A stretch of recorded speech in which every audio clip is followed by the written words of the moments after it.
Okay, so we're gonna start streaming. Hopefully this is connected to my YouTube. There we go. Okay, it looks like it's connected. Anybody hear me, see me, all of that good stuff? Let me know. Hopefully won't be getting a migraine. It's been a pretty rough week. I had a couple lulls, but it's been like a 6-day migraine. That was not a good time. So I have some glasses to put on just in case, but hopefully that won't be needed. Hello, Chris. I'm glad you're able to make it. I know you were busy. Totally fine. I will try to do my best to describe what's going on for people that can't watch this, okay?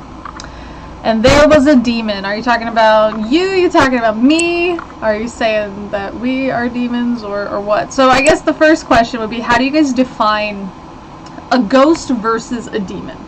That would be my question. I am trying to fight with this mouse is what I'm trying to do.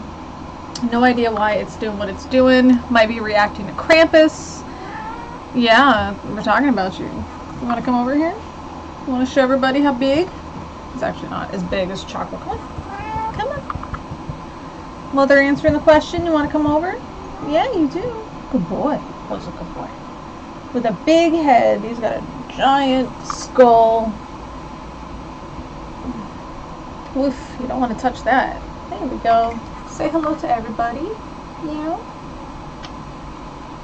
Alright. No need to describe for me. I might mute everything. Gotcha. Okay. Yeah, maybe you will get pulled into the chat. That's fine. You could always watch this later with the same link.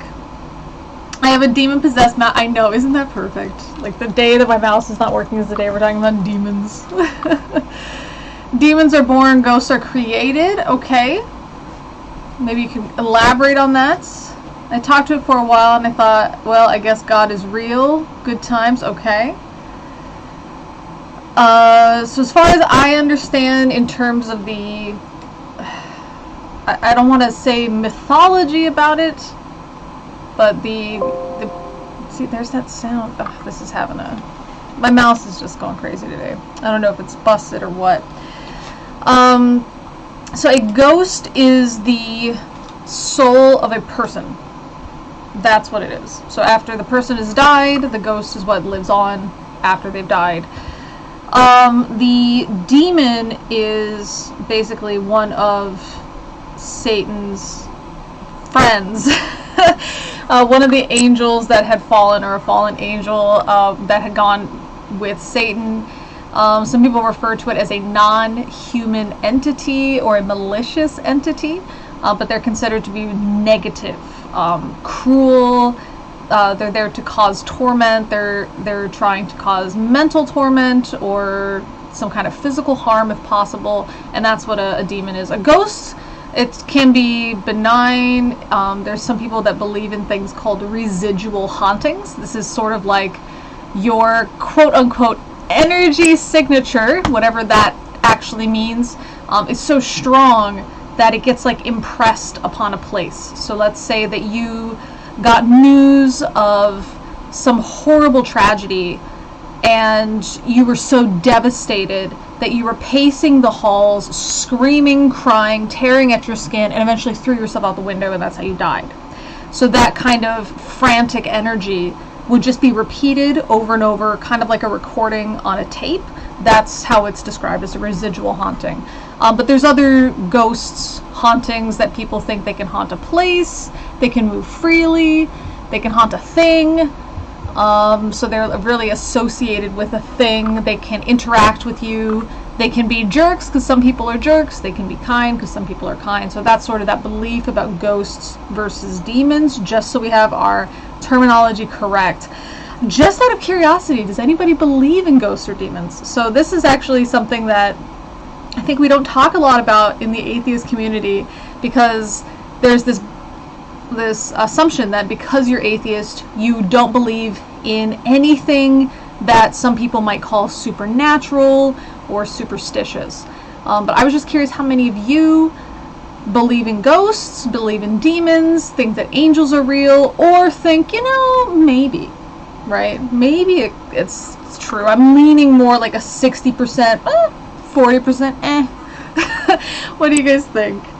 Something strange in your neighborhood. That's right. No, that's right.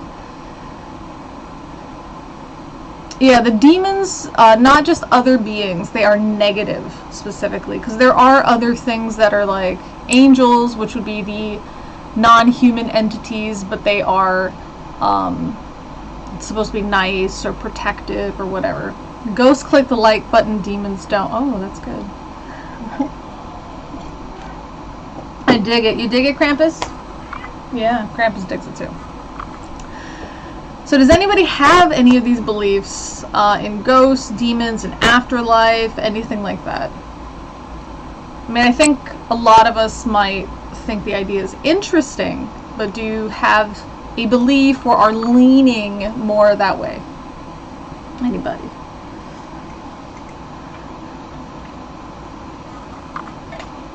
Oh no. Krampus! Krampus, no! Hang on, I've got to try to get him out of here. Krampus! You know those like tube slides? It's like a slide, but it's just like a tube. So I have there's this like mattress for guests. If like there's like a guest bed and stuff, but if there's like extra people staying over, there's this rolled up mattress. And Krampus just went up into it. So, but he's out now. I thought he was going to knock it over. Krampus is a non-human entity. You little jerk. Okay, nope, no demons, no ghosts, no reincarnations. Okay, thank you for going live with us. Greetings to Krampus. Let him share his wisdom with the world. Speaking of going live, I should probably put that on the group, not the group, the community. That's the place I forgot was the community tab. Let's see if it's not showing up for you. Oh, okay. Didn't let me copy that. There we go. Fabulous. Soul is something the brain does. No brain, no soul. Not really. Maybe I get spooked sometimes, but I know they don't exist. Okay? Alright, so I was just curious about that. So for me, I'm really interested in these videos about ghosts and demons and stuff. So from my history in that branch or that sect of Christianity that I was in, demons are everywhere. We didn't believe in ghosts, though. We believed in souls, but this idea that the soul gets stuck on earth wasn't something that we believed in. We believe that when you die, you go to heaven or you go to hell, and that's it, which actually is not biblical. The ghost idea probably would be more biblical. That's where the term rest in peace comes from, because there's this belief that when you die, your soul is at rest, like with the body. And then on the day of judgment, which is why it's Judgment Day, everybody is judged at the same time, and so that's when the souls get called to be judged, and they either go to heaven, hell, or the new earth. And so that's actually more in line with biblical teaching, is to believe in ghosts. But in our particular sect, we did not. So anytime there was this idea of a ghost, we just said it's demons. Anytime people are talking about haunted houses and ghost this and ghost whatever, we said no, that's demonic. We shouldn't associate with it. We shouldn't be there. We shouldn't glorify it. So we didn't have any, like there was this belief that we shouldn't participate in Halloween. We had these harvest events at church on October 31st instead of Halloween. We couldn't have like haunted houses, that kind of stuff of a haunting, those phrases we weren't allowed to use in the church. Yeah. Ghost in the Shell explores it very well. I think so. I think that was an interesting one. There's a really good book on psychology entitled A Critical History of the Philosophy of Psychology, and it discusses the early discussion of the existence of souls and psychologies. Interesting. Hello, J. Mike. How you doing? Then psychology eventually rejected it, especially with the dominance of ideas of Sigmund and Anna Freud, Carl Jung, and so forth. That's something definitely to check out. I think it is interesting to me, how do I want to phrase this? While I don't have a belief in souls, ghosts, or demons, or anything like that, I am interested in why so many people do, why this is cross-cultural, and I think that's worth investigating. So I don't like to just dismiss these things offhand. I just like to, see what it could be.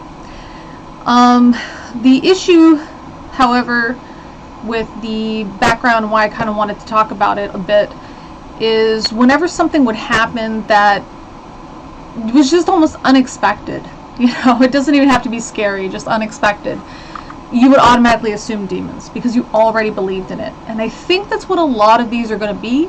I may have seen this video before, may have tried to go through it a bit just out of curiosity, but I'm not 100%. I think I've seen this first video though, this White Claw one.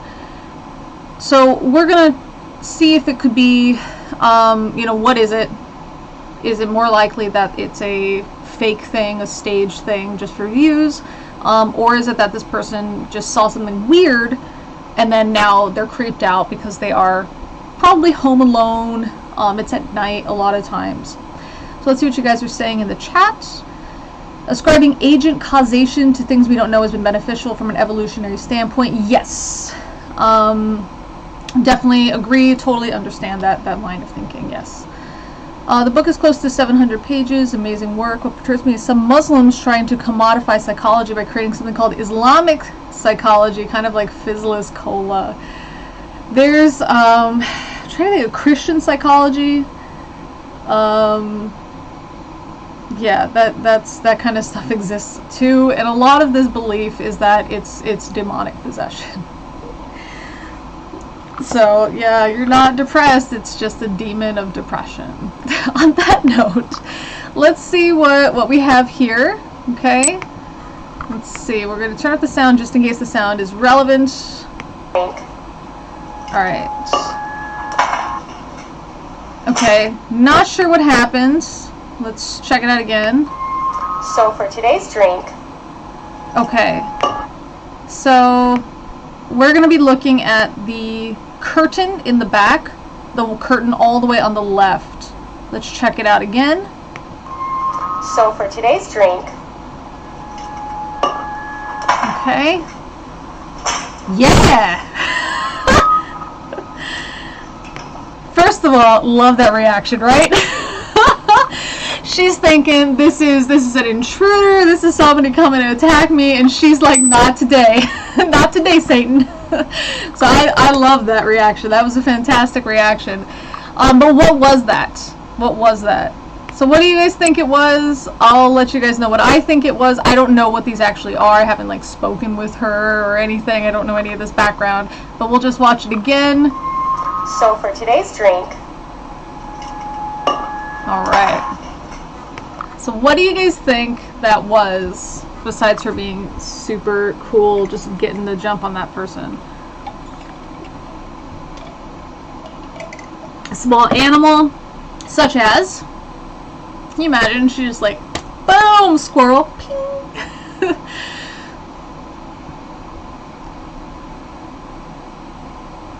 That's also what I was thinking. I was thinking maybe a bird or a bat. That's what I was thinking. Cool but fake.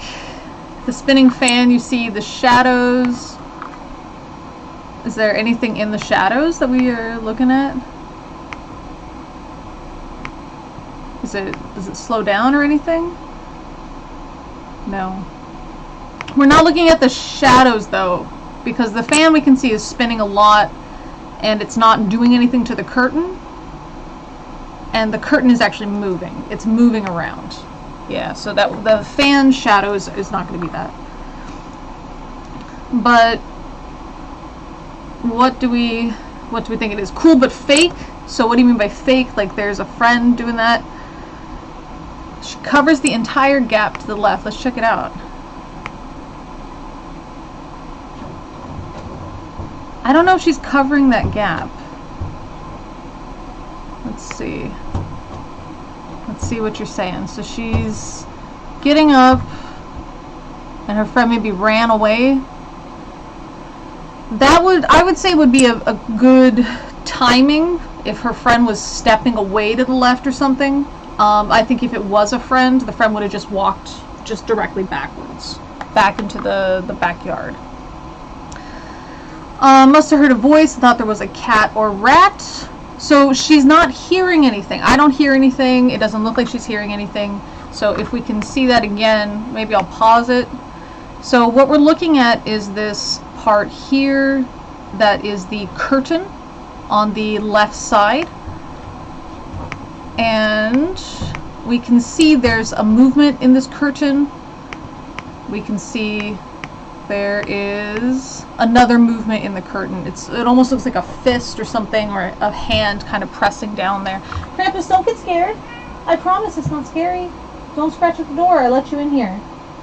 I trusted you. Don't be scared. Krampus is scared. Don't worry, Krampus. There's a ghost behind the curtain. Let's tackle the curtain. I don't think that's what she's thinking. From that attack kind of thing, she was probably thinking this is some kind of like predator or somebody coming to rob me or something like that. So I think assuming it's real, and that this wasn't a setup, I think she was thinking there's a person trying to get in here, or somebody messing with me, somebody wants to attack me. So I think that's what she was going for. Hello, funny Stersta? Is that how you pronounce it? A person moving away, so you think it's a setup. Okay. Audio a bit scuffed. I don't know what it is with the audio. It was the similar on that video I posted. I made the video, put it up, and it sounded very, I don't know how to describe it. But yes, scuffed is a word. Is this any better? I think it's the sound of a fan. You mean my fan? Is that what you're thinking, the audio? A flying animal flew into the curtain and tumbled down, or a cat going for something in the curtain from behind. Just from my experience with Krampus, if the cat was going from something in behind, the cat will usually get caught in the curtain. Okay. You know, it might be the sound of the fan. It might be. Krampus! I cannot turn the fan off. I'm sorry. It is murderous. Absolutely murderous today. Crampolettus! Yeah. Get over here. I wish I had a snack. I should have brought a snack for him. Get away, sir. Get away. Alright. So, it's either a friend is screwing around, or we think it's some kind of small flying animal that got caught in the curtain. Okay. Interestingly, I don't think she even thinks this was a demon or a ghost or anything. This was probably one of those things where she put it on, like, her account, and then somebody thought, oh, it's a ghost. Okay. So, whoa, that was very quick. Let's go back. So where are we at? It looks like some kind of military something. What do we see here? It looks almost like something is running across. Let's try again. Like running across from the in front of the cannons, I guess. Do you guys see that? So it's on the right side. Thoughts about this? Now this one, I think I know what this is, but what do you guys think it is? Is my cat a demon? Well, he's half demon because he's Krampus. But no, he's pretty... Psst. Lettuce. I'm pretty sure she saw the curtain moving as opposed to hearing anything. Yes, she did. She was looking into instead of looking at the camera, she was looking into the viewfinder or whatever she was recording it onto. Shadow people, looks like 3 pixels. It does, doesn't it? So I'm just going to keep like replaying this just so you guys can kind of look at it. Okay, it almost looks like a person walking, but obviously very translucent, right? Kind of weird. A dust devil, leaves or something instead of dust, okay? Just looks like a person. A streak of rain on the car window. That's what I'm thinking. That is what I'm thinking. So let's really quickly, I want you guys to focus on, there's a dot in sort of the middle right, kind of on the middle bottom right. I don't know, can you guys see? You guys can see my mouse. Okay, good. So right around here, and then if you look up from here, it appears there's like a smudge or something on the windshield. So let's watch that. Do you see how that moves together? So this whole thing here is like this smudge, and if you kind of keep this dot in your focus, do you see what I mean? It kind of moves. So it's not really that there's something moving across the grass, it's that as they're turning, the windshield is having different stuff behind it. So it looks like it's walking through the grass, which I thought was pretty interesting. But again, you know, just not...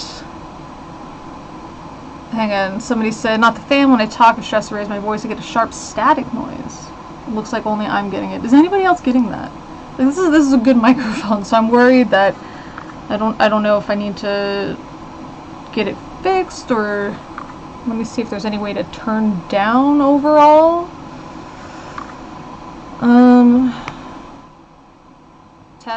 Test.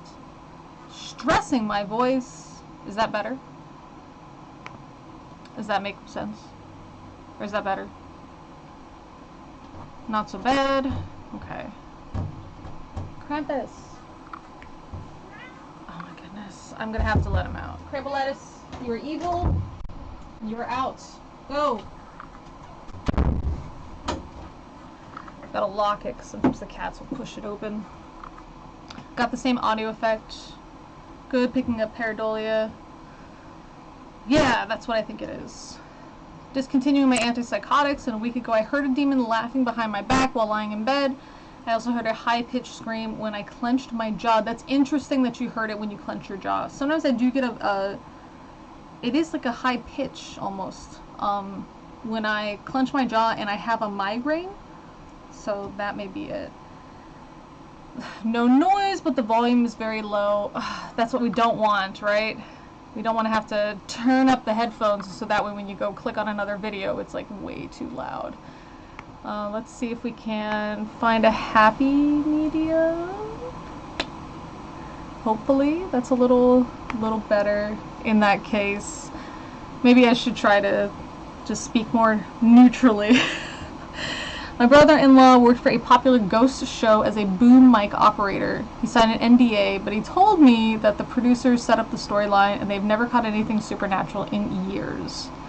A cousin of tinnitus. Well, I do have tinnitus, so it might just be tinnitus plus migraine at the same time. Yeah, I don't think anything supernatural could necessarily be caught, maybe just by definition, right? You know, what is supernatural? Alright, this, let's see if we can hear anything. So it looked like something walked near this crib area, this playpen area, and then the baby got up.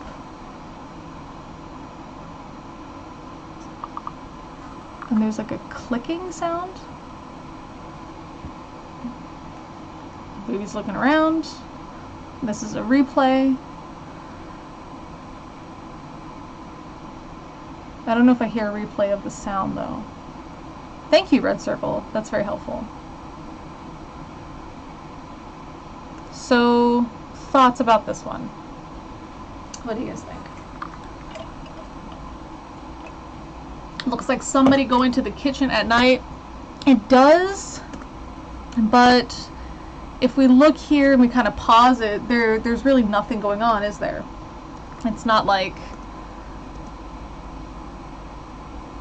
there's nothing here, and then we can kind of see there's a movement, but we can't really see like a human shape. There is no supernatural, only natural paranormal phenomenon are just rogue programs in the simulation construct. Alright. Totally a ghost, okay? Thank you, man. I could hear your voice saying it. That's why I'm laughing. So this is an interesting one, right? The part that I find the most interesting is the baby getting up. What is that about? But then again, babies get up all the time, right? So what do we think this is? Besides totally a ghost. It's a total ghost, okay? By the way, I don't know if I've mentioned it. I probably have a million times. Coconut milk powder in your coffee. Something that can't be explained, okay? The moment you manage to detect something supernatural with scientific methods, it becomes a natural thing. See, that's where I'm at. You know what I mean?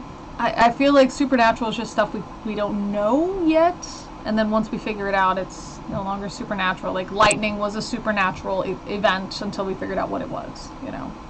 The baby hears something. Yeah, definitely hears something. Maybe possibly sees something, but definitely hears something that appears why it's getting up.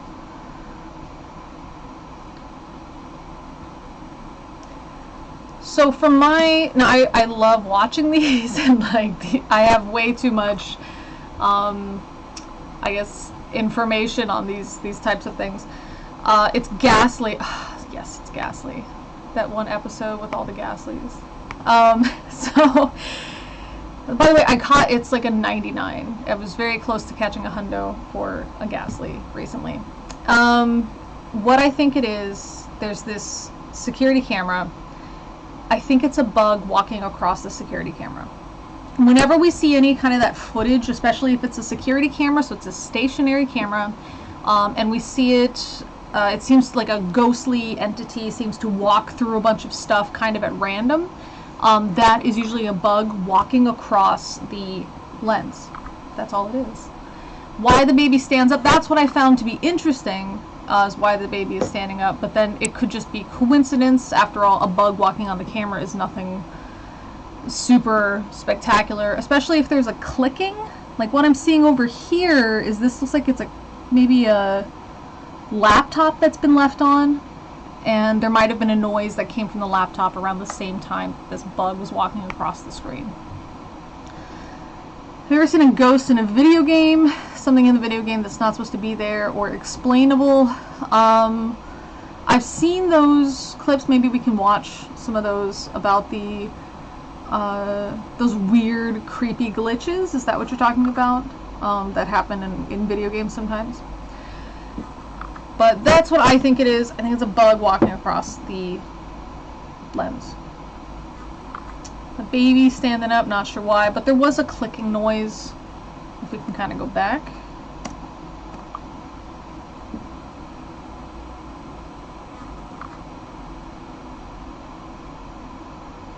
Oh, maybe not hearing it. Yeah. So not sure what that clicking is. Again, it could just come from something. Alright.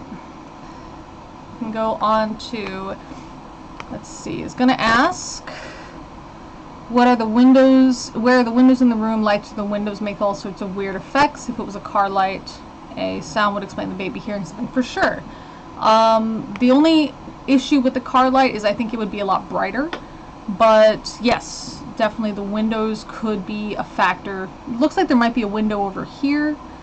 So that could kind of splash a movement looking thing, but it does appear that there's a curtain, so not sure exactly how that's going to interact with it. Would be more diffused rather than looking like it's going across this this wall. All right. Do you see it? This thing, that's it. That was it.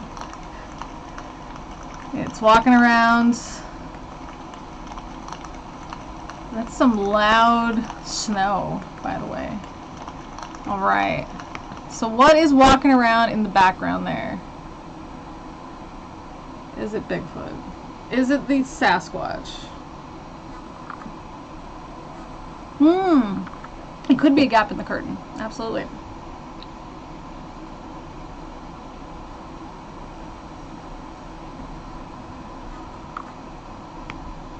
I mean, it is something moving, right? But I feel like this is one of those videos where it could be faked, you know, that they did this deliberately. That's my guess. Do you guys think it could be something else? Looks like Bigfoot.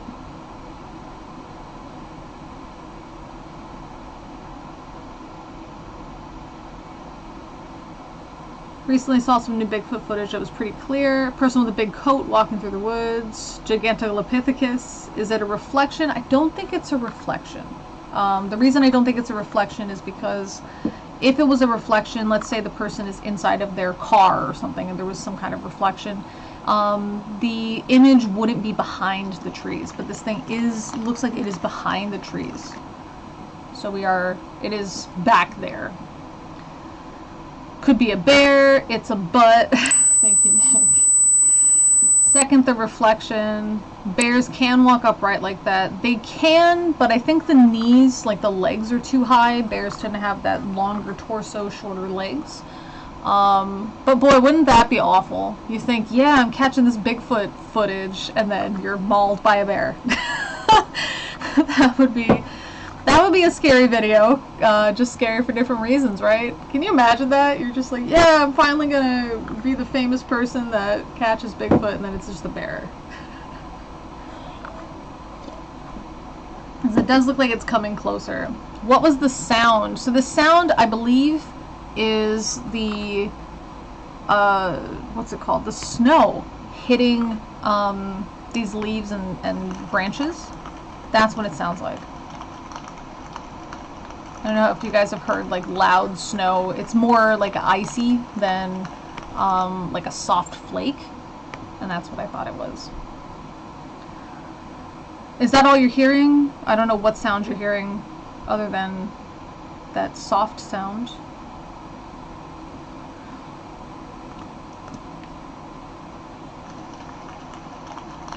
That one? It's almost like a crunch. Reflection used to make this video. Why are you guys saying it's a reflection? I don't see it as a reflection. I mean, it could be. The reason I'm saying I don't think it's a reflection is because it appears to be obscured by the trees. And if it's obscured by the trees, it's behind the trees. If it's a reflection, it would be superimposed over the trees, right? So what is... You heard it too, like a high-pitched buzz. Uh-oh. A high-frequency noise. I didn't hear anything. So maybe... Microphone, are you being bad? Please don't be bad. Is this through a window? I don't think so. I don't think so. It could be, but I don't think so. The reason I don't think so is because this is rather thick to be right outside of somebody's window. That's the reason I don't think so. The only thing I could think of, if it's this thick of woods, this close to a person, and there's a window, would be a vehicle. But that's an assumption on my part. Shoot the reflection, shoot the trees. Second, oh, okay. Could have been a demon interfering with the stream. We got it. We nailed it. Every Bigfoot video I've seen looks like a person trying to walk like a Bigfoot or look like a Bigfoot. It looks naturally unnatural. That's what I'm thinking. I'm thinking it's a person that, like, I think, you know, yes, it could be a reflection and that sort of thing. If you guys want to talk about it being shot separately and put behind, that's, you know, that I totally can understand. But why? You could just have your buddy put on a coat and walk awkwardly. That's what I think it is. I think it's just somebody's friend that they're filming. Sasquatch, Yeti, Bigfoot, Yuyotoko, all things are hard to explain. Yeah, I think it's interesting because I think it's one of those things where, yeah, it could be real, you know. It's a forest ape. I don't think that's too crazy, but I don't think we've seen that, like, have any good evidence for it. But either way, whether we're talking about reflection or a buddy, I think we're all sort of in agreement that it is faked, right? The realest one I've seen is in the Slim Jim commercials. I haven't seen those in a long time. Not going to want to miss any of this video. Not going to want to miss any of this video. Throughout the entire video that show visuals of I can't explain, he can't explain. Visuals I can't explain, he can't explain. Now, first of all, so sometimes my students will talk to me about like a scary video, and then we'll watch it for a second in class because some of the students are creeped out, and we'll watch it. One thing I always tell them right away is, why are they filming? Ask yourself that. So with the white claw in the beginning, this person was going to do some kind of, I don't know, review, magic trick, something. Obviously it was for something like TikTok or some kind of Instagram fleet or story or something. Cool. The security footage, okay, it's security footage.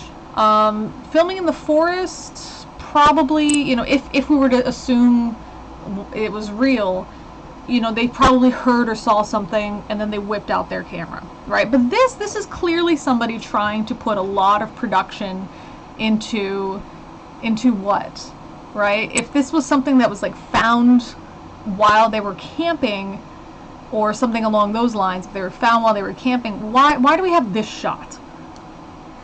This is somebody obviously trying to, you know what I mean? Michigan Sasquatch carrying infant Bigfoot. I will definitely check that out after this though. But like look at all these shots here. Noises from something. Noises from something. Look at this guy. Ads. Thank you, ads. For some reason, none of my stuff is working in terms of ad block. Is anybody else having trouble with ad block? Alright, so again, why are you filming?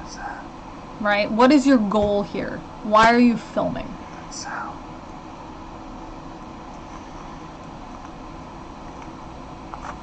Especially all that stuff in the beginning. So, very odd. He says, do you guys hear that sound? It's like over there, and it was kind of when he had panned to the right. If I heard a Bigfoot thing, or I thought there was something weird in the woods, even if I wasn't thinking it was some kind of monster or cryptid, and I just thought, oh, what if it's a wolf or something, right? I'm gonna put the camera where I heard the sound. What is this panning around kind of action that we're getting here? Let's see what you guys are saying. Have my detective hat on today. Exactly. I'm very skeptical of these things. Maybe making a holiday video? Could be, right? Could be. But why are you showing us this like ugly, dirty truck wheel? Like a tire. And again, where, you know, you heard it over to the right. Okay, dangerous cliff area. That used to be the trail right there. That's the trail that you're supposed to take. Okay.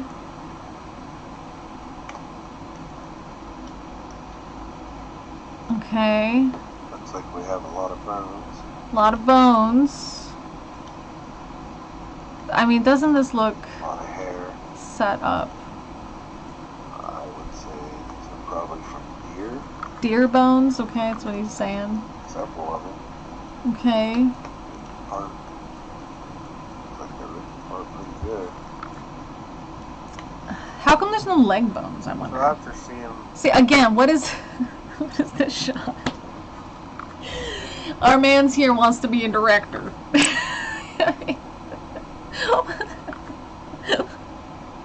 I'm here to see the Sasquatch, right? I'm not here to see, maybe we can catch a centipede walking across this like gentle ice, you know, in the autumn or the late or early winter, you know what I mean?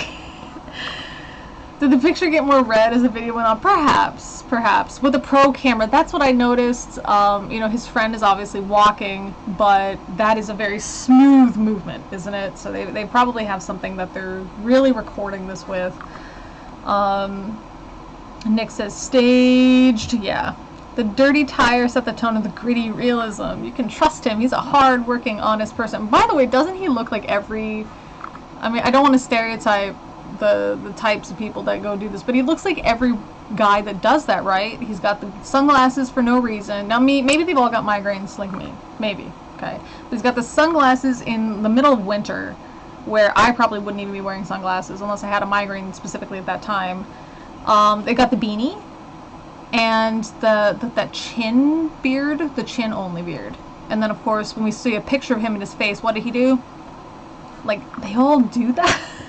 Why do they all look like that? Like, is that like a uniform requirement if I'm gonna go hunt cryptids?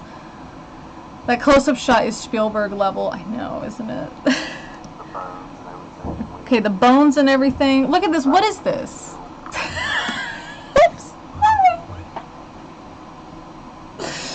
I know he wants me taken seriously, but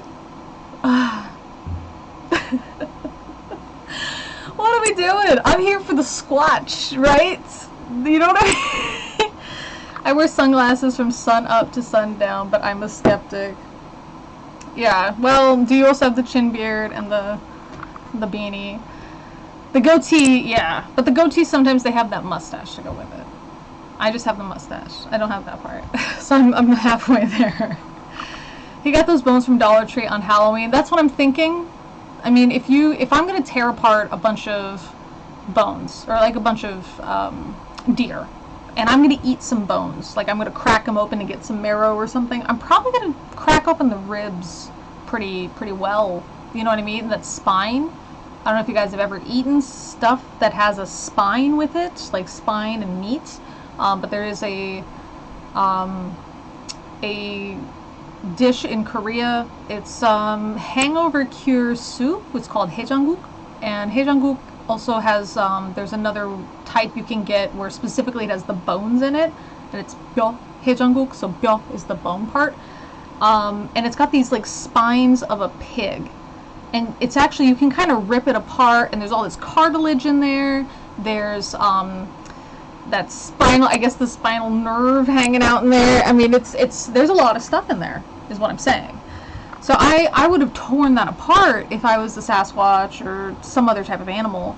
How come there's no feet? Like, there's no foot, like toes or anything. There's no leg bones, no skulls.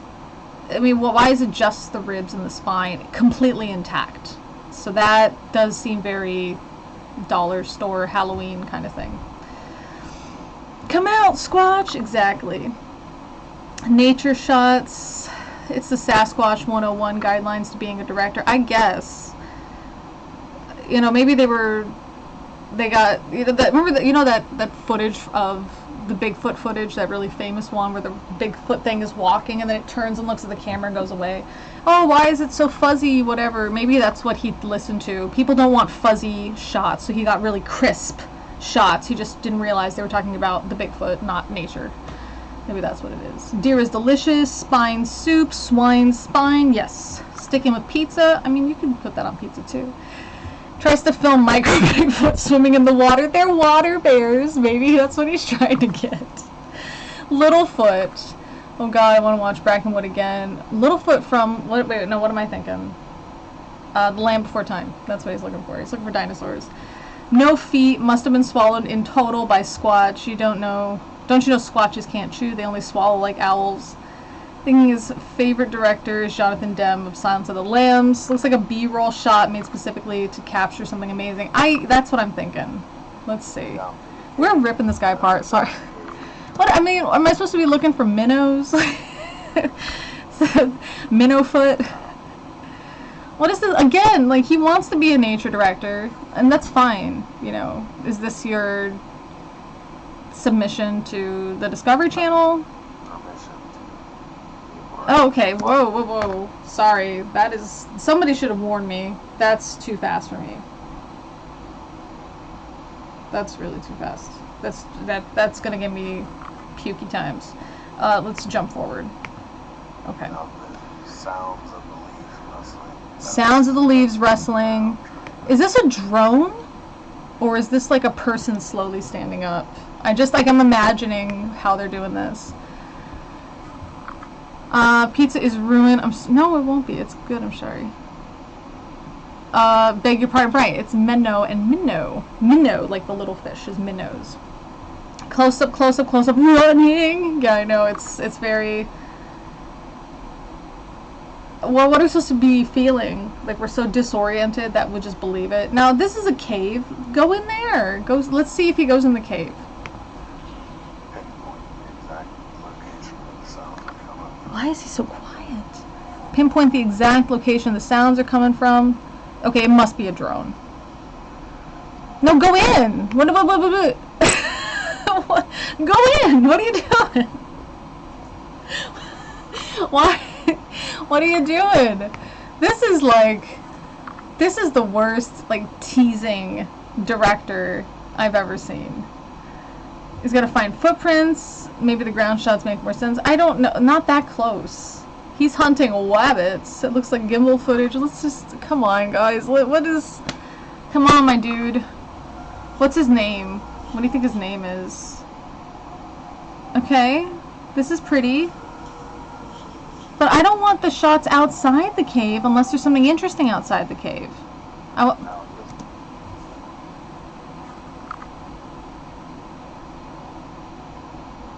Excuse me.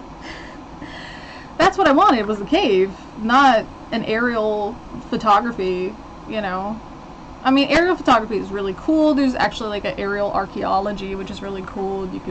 There's a lot of interesting things that have been found from a bird's eye view in terms of, oh yeah, this is where an old civilization could have been and stuff. That's really great. I don't think that's what he's doing. As a side note, I'm always amazed at how stable drone shots are for real. He bought all of this footage from a stock website, or maybe he's making it for a stock website. Just fast forward, this is boring. I feel like we should. Yeah. If it's not shown in the first 10 seconds, then it's a fiction. Definitely a boom camera with a dolly or robot arm. You have drone footage. Drone, or he's really tall. This has 1.7 million views. I know. Hopefully we can get 1.7 million views. So we got more drone shots. More drone shots. That's all this is. It's just drone. Oh, it's... I thought this was the ad for a second. It's not. It's just this. What? How? I want to go punch this guy in the face. That's what I want to do. Oh, we can order stuff from Coupang. Isn't that lovely? All right. And what is this? This is the worst of the worst, isn't it? Just these. Look at. What are you thinking? Wow, this is not what I was expecting for ghosts. Ghosts caught on camera. Ghosts, right? Ghosts caught on camera. Look at how long this is! I was like, wow, because we've got, 3 or 4 videos in the first, not even a minute. And I'm like, man, 12 minutes, 46 seconds. How many things we're going to see here? And no. Internet's most divisive videos. Yeah, I bet this is why, because you just stuck it in here so you can get it over 10 minutes long so you can collect money from the advertisements, you jerk. Useless. Absolutely useless. Oh my gosh. Are we done? Are we done? There's a deer. Wow, that was the most interesting thing, is a deer. Is this all the... Okay, it's not. We're ready to go. Okay. Why are we zooming on this leaf? It's like a 12-year-old trying to be a nature photographer. You know what I mean? There it is. We finally found the Sasquatch. Praise be. Okay. Look at how long that was. That was ridiculous. It's a ghost leaf. Ad padding, yeah. The high point of the video was the deer droppings. I think the whole video was deer droppings. Alright. So... Are we done? Are we good? I think we're almost... Okay. We got a cat. Now I'm just, like, mad at everything. This better be good. That's it. I think this is going to be that bug. Yeah. It's a bug. That's my vote. So we want to see it again. It's going to be in the bottom right corner of the screen. When they zoom in, it looks like a bug walking across it. Especially with this idea that, now some people believe that animals are somehow more in tune with like ghosts and whatever. So for the cat just to be there and just totally ambivalent, I would say, yeah, bug. Infant Bigfoot. I'm convinced it was satire. I mean, it has to. Does a video get a view if it's watched all the way through? I'm not sure how that works, actually. But something like it has to be over 10 minutes long to be monetized or something. I'm not sure. I don't keep up on that. I demonetized all my videos because I wasn't making all the millions of YouTube dollars off of it, and it just wasn't worth annoying you guys with ads. So that's why I took them off. Because when I'm listening to stuff, because I've heard people will listen to my videos and they'll do something else, like they'll just have it playing in the background while they're doing chores or whatever. And that's what I do as well for other videos. So the idea that I would, every time you listen to something different, like it changes the video, an ad would come on, that can be very annoying, especially if you got a migraine. Okay. The light. Single. The light got lighter. Okay. Hi.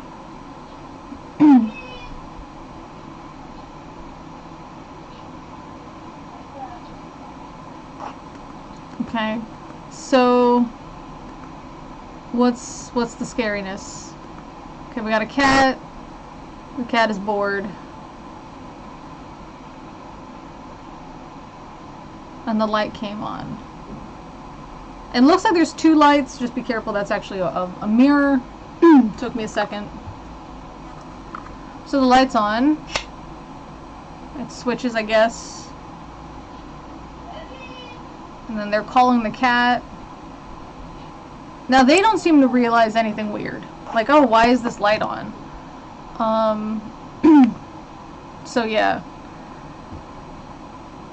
Obsolescence in the bulb. Yeah, that's what I'm thinking. I'm thinking it's just something. I mean, hasn't that happened to everybody? Like they'll have like some weird surge and the light suddenly gets brighter. Yep, that's a blur. Out of focus bug on the lens, quite plausible. That's what I'm thinking. Definitely the evil spawn of Cthulhu. That's true. My cat sometimes looks straight ahead, starts hissing. Raise the fur on his back. I wonder what causes that. Your cat just might be a jerk. Just yelling at stuff. No, sometimes my cats do that. Usually it's a bug that I can't see, but they can see it. And then eventually I see it. I fight ghosts while I watch your videos. I'm assuming in a game, right? The user has to intentionally initiate the video and watch for at least 30 seconds, according to that. Okay, intentionally initiate. That's interesting. Welcome to the Internet of Things. Mom comes in. Spooky. The cat turned on the lights. Very spooky. I forgot the Michigan Sasquatch carrying infant Bigfoot. I did forget it, but that's not why we haven't watched it. I wanted to watch it after, like after this video. Did the person come home and turn on the light? The cat heard them, went to investigate. Yeah, that's kind of how it seems. But I don't think the cat. I mean, the cat wasn't frantic. You know, it wasn't that fear kind of response or curious kind of response. You know, when I have some snacky treats, right, and I shake the bag, the cats lose their mind. They fly. Like, they fly over. Choco, being a bigger boy, and the floor being a little bit slippery, he'll slide a little bit when he's, like, running to turn out of the room to come to the kitchen. He'll, like, slide. Like, they'll freak out. This cat was just stretch, and then got off the bed and left. I mean, that's just a cat being a cat, you know, wandering around the house. Unless I see a 7-foot creature with 8 arms chasing me, don't worry about monsters. The cats are trolling me. Maybe they are. Alright, let's see. Michigan Sasquatch carrying infant Bigfoot. I mean, what? This better not be something. I don't know. Do you know what I mean? Please don't.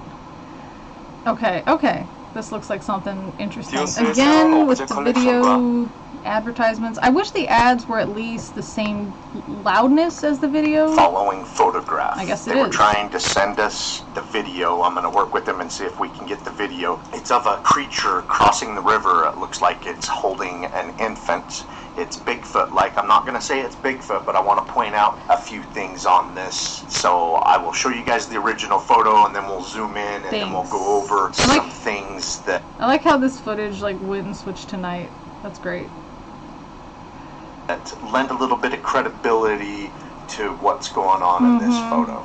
This is the original photo. It looks like it's crossing the river. It's an amazing photo. This is what he writes. My cousin was kayaking on the Cass River in Michigan when he took this picture. Not sure what it is, but I've sent it to a few people to see what they say. Some say it's Bigfoot carrying a baby Bigfoot. Others say it's a Bigfoot carrying a deer. Personally, think it's carrying a Bigfoot carrying a deer or a baby Bigfoot. What do you guys think? Love the official sounding radio voice. I know! I'm very jealous of that. I wish I had that radio voice. What is a radio voice sounding like? Like, how do I imitate that? All I can think of is, like, Vice Rhino. Hello, and welcome to my channel. Vice Rhino here. Right? That's all I can think. I'm not saying it's Bigfoot, but it's Bigfoot, right? Is that Chewbacca? It could be. Let's see if we can communicate with it. No, he's not responding. Art Bell, yeah, he had a really good voice. He's trying to sound so journalistic. I don't know if that's a word, but it is now. Is it a bear? I don't think it's a bear. It's funny to me, people who are afraid of monsters almost always go looking for them and never carry a rifle. Where's the faith in the existence of monsters, Bigfoot, demons, etc.? True, but to be fair, this one was, I guess, a guy just kayaking. Because, you know, we always carry our phones kayaking. I mean, I guess you would. If you get hurt or something. I don't know. That was a good Chewy impression. Thank you. The trick is to vibrate the uvula. That's what it is. Radio voices are mid-range, strong enunciation. Journalistic is a word, is it? See, I'm not your English teacher. I don't teach English. Seth Andrews has a good voice. I'm trying to think if I've heard of Seth Andrews. Isn't radio voice an insult to people that are too ugly for TV? No, it's you have a face for radio. That's the insult. Large infant, and I will zoom in and show you some characteristics. The creature is also pushing a wake of water. There are some shadows on the leg of the creature. I feel like if this is Michigan, where is Cass River? Where is it? Cass River. Right? Is that what they said? Cass River, Michigan. Because if it's in the UP, oh, it's near Saginaw. Okay. So on the mitten, it's here. Okay. Not the UP, but we're getting kind of up there. I mean, I wouldn't put this past somebody taking a bath. Do you know what I mean? Just a large gentleman taking a bath. I'm not saying it's a Bigfoot. It's either two Bigfoots or a Bigfoot and a deer. Exactly. It's not a duck. It's a mallard. Exactly. Yoopers are crazy. They are a special breed. A man playing on the... That's what it looks like. Maybe with his kid. Because it almost looks like there's a leg here. And somebody, like, they're supporting its butt. And then maybe the kid's head is on the shoulder, like, hidden by the face. But it just looks like... Yeah, they went mudding. You know what I mean? And they're dirty and they gotta wash off. Looks like Hulk Hogan flexing. Come on, brother! You take a picture of me! You know, that's it. Let's see. Yeah, Lee could host Coast to Coast Radio. I wish. That'd be awesome. Put in a good word for me. A guy fly fishing that got startled. It could be, right? That's what I was thinking. It looks like he's wearing some kind of thick pants, and that's. I couldn't figure out what I was thinking. That's what I was thinking. Those fly fishing, like those wader pants. Could just be a tree stump. Could be, but the water part looks a little bit odd because if it's a tree stump, and let's say that they're going this way down the river, then the water would be going that way. So if the current is going this way, so it's a bit odd. For the current to be going that way. If the person is going, it looks like perpendicular to where the current is likely going. What you gonna do when the dirty Hulkster runs wild on you? Exactly. Actually, a full-length video of this clip. It's not this video, though. Okay. Do you know which one it is? Hopefully, they'll show the clip. I thought he had the clip. There, it looks like there was some movement.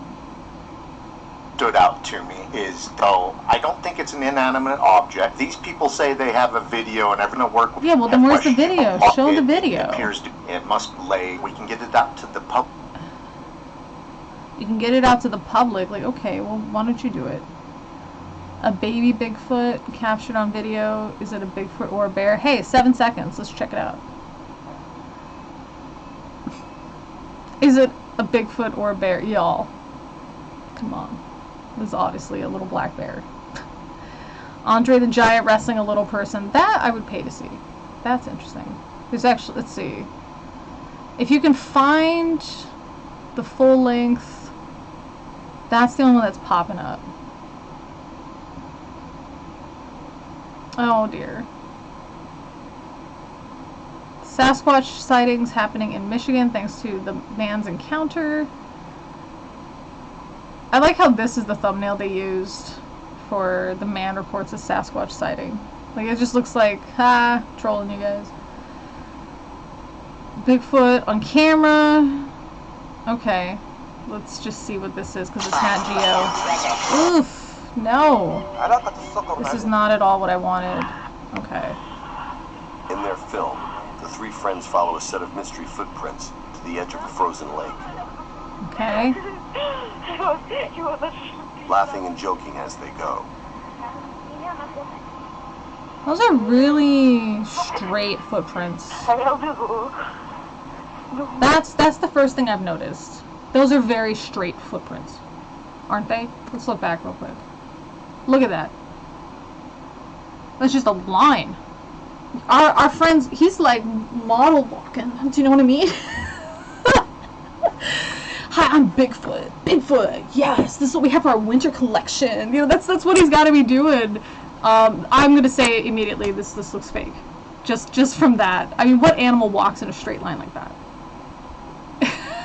what type of that is very unnatural. You know what I mean? But let's see what you guys think.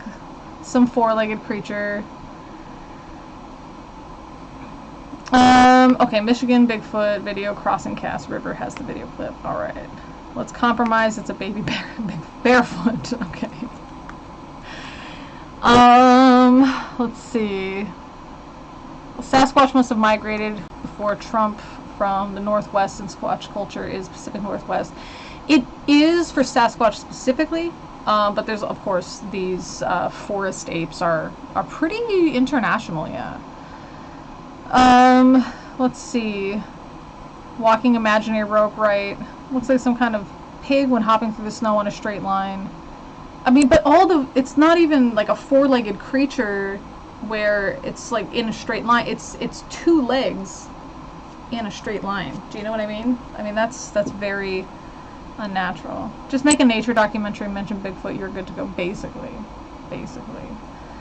Big enough for a kid to jump in one footprint and back again after making them, right? Yeah, I think somebody kind of deliberately did that. But we're going to check this out. Here we go. This looks like it. All right. Eddie V from Michigan. He sent us same guy, okay. this photo, and then he was having difficulty sending the video. They finally sent us a video. It's 4.7 seconds long. He says, my cousin was kayaking on the Cass River here in Michigan when he took this picture. Not sure what it is, but I've sent it to a few people, and some say it's Bigfoot. Cool, we got to kind of skip through it so we don't get copyright pinged. Here it is. A time lapse. Here they go. I remember.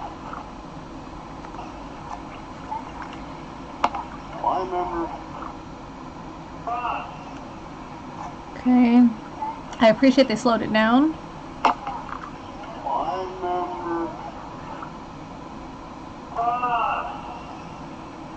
Should have zoomed in too.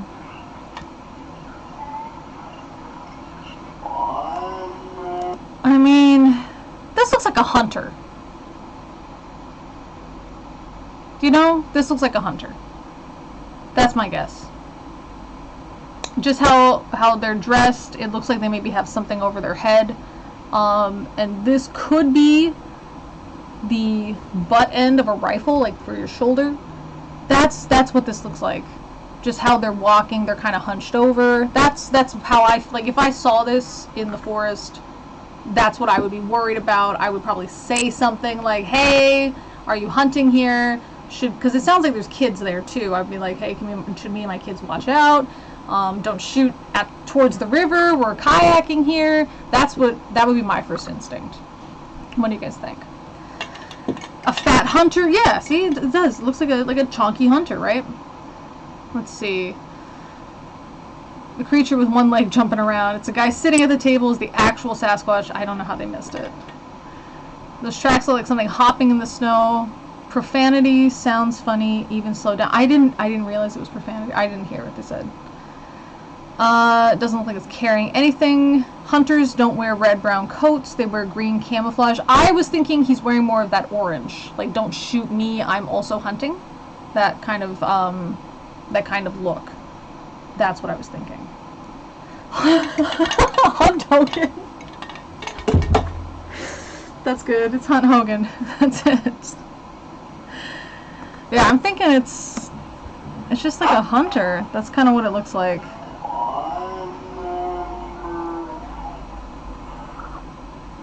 And again, not wearing the camo, right? But the camo is more if you're gonna, well, I guess hunters do wear that. At least in the military stuff, if you're gonna wear camouflage, you're gonna be pretty stationary. Because leaves and stuff don't move. They don't go for a walk. Alright, zoomed, cropped. Alright, there we go. Saying it's Bigfoot, and I'm not saying it isn't. This is obviously shot with a cell phone at 880 by 656 resolutions. Okay. It's 30 frames per second. It isn't the greatest footage. It's all we have to go with. So you be the judge on what you think it is. I don't know. That's what we're doing. We're being the judge here. This clip, I am going to show you some of my favorite screenshots. I'm going to zoom. Okay, but if we can see just right there as they're moving, it looks, you can see the clothes being Some of my moved favorite screenshots. right here. I'm going to zoom in on the side profile where you can... That's clothes. So if this is not faked, which it could just be a person in a suit for fun, that could be kind of consistent with it, or it could be just, you know, with that, but it does look like a suit. Just kind of zoomed in more. I would be maybe not so much against that hunter, dirty hunter orange, which it shouldn't be that dark if you're hunting, and you're wearing that orange color. Maybe, you know, so that's why I'm saying dirty. Maybe you just got dirty. But otherwise, it looks like somebody's wearing a big suit. What do you guys think? Why didn't they follow it and get any better shots? I think if we're assuming that it's real, it's because they were all in kayaks, and so, you know, putting your kayak on the bank, making sure that it doesn't float away, sliding out of there, and trying to hunt this thing down, especially if you think it could be some kind of wild animal, probably not easy to do. Yeah. Hunters wouldn't wear brown clothing as it could be mistaken for an animal hide. I agree. What I was thinking is that this might be like a dirty orange one, like he felt like he was mudding or something. He fell in some mud. But it was like the orange color. But the way that it zoomed in and how it looks moving around, I think it's just like a Bigfoot suit. That's what it looks like. The ghillie suit for sniper practice could be. Bigfoot just got slipping while bathing, so Sasquatches don't disturb privacy. Exactly.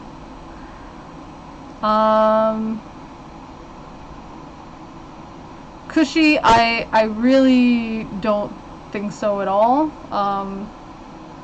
Just especially, I mean, the color here is more of a reddish brown,